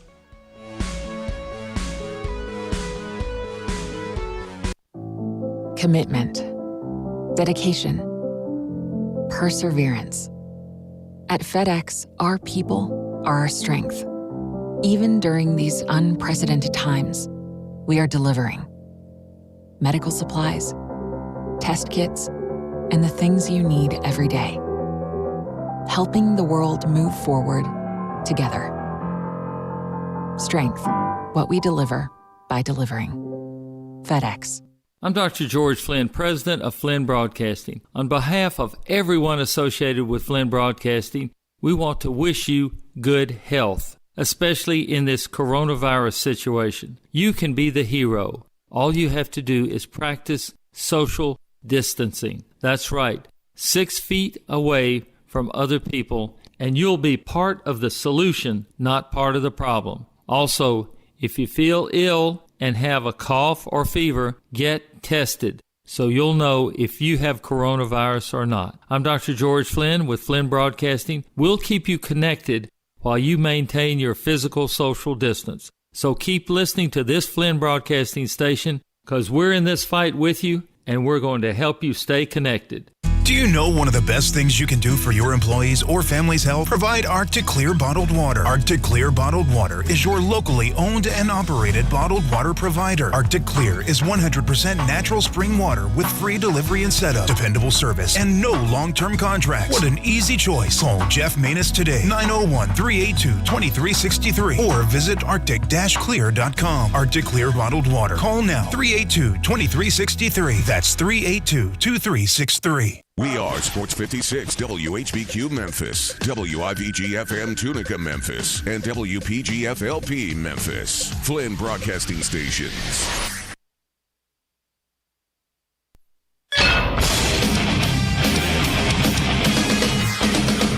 Fox Sports Trending now. It is NFL Draft Week, and the league kicked it off with a mock dry run of the virtual draft process. According to Broncos president John Elway, everything went smoothly, but you got to wonder, does this make the draft more unpredictable? It's more difficult not being able to sit in the same room and talk, so it slows things down a little bit. Unpredictability, I guess I wouldn't see that, because I think people may be sitting more in their spots than they have in the past, and therefore make it more predictable. There was a reported glitch prior to the first overall pick for Cincinnati, but otherwise it went well. Plenty of rumors going around in advance of Thursday night's first round. A lot of people think the Falcons will try to move up high into the first round, selecting one of the draft's top cornerbacks, and reports suggesting the 49ers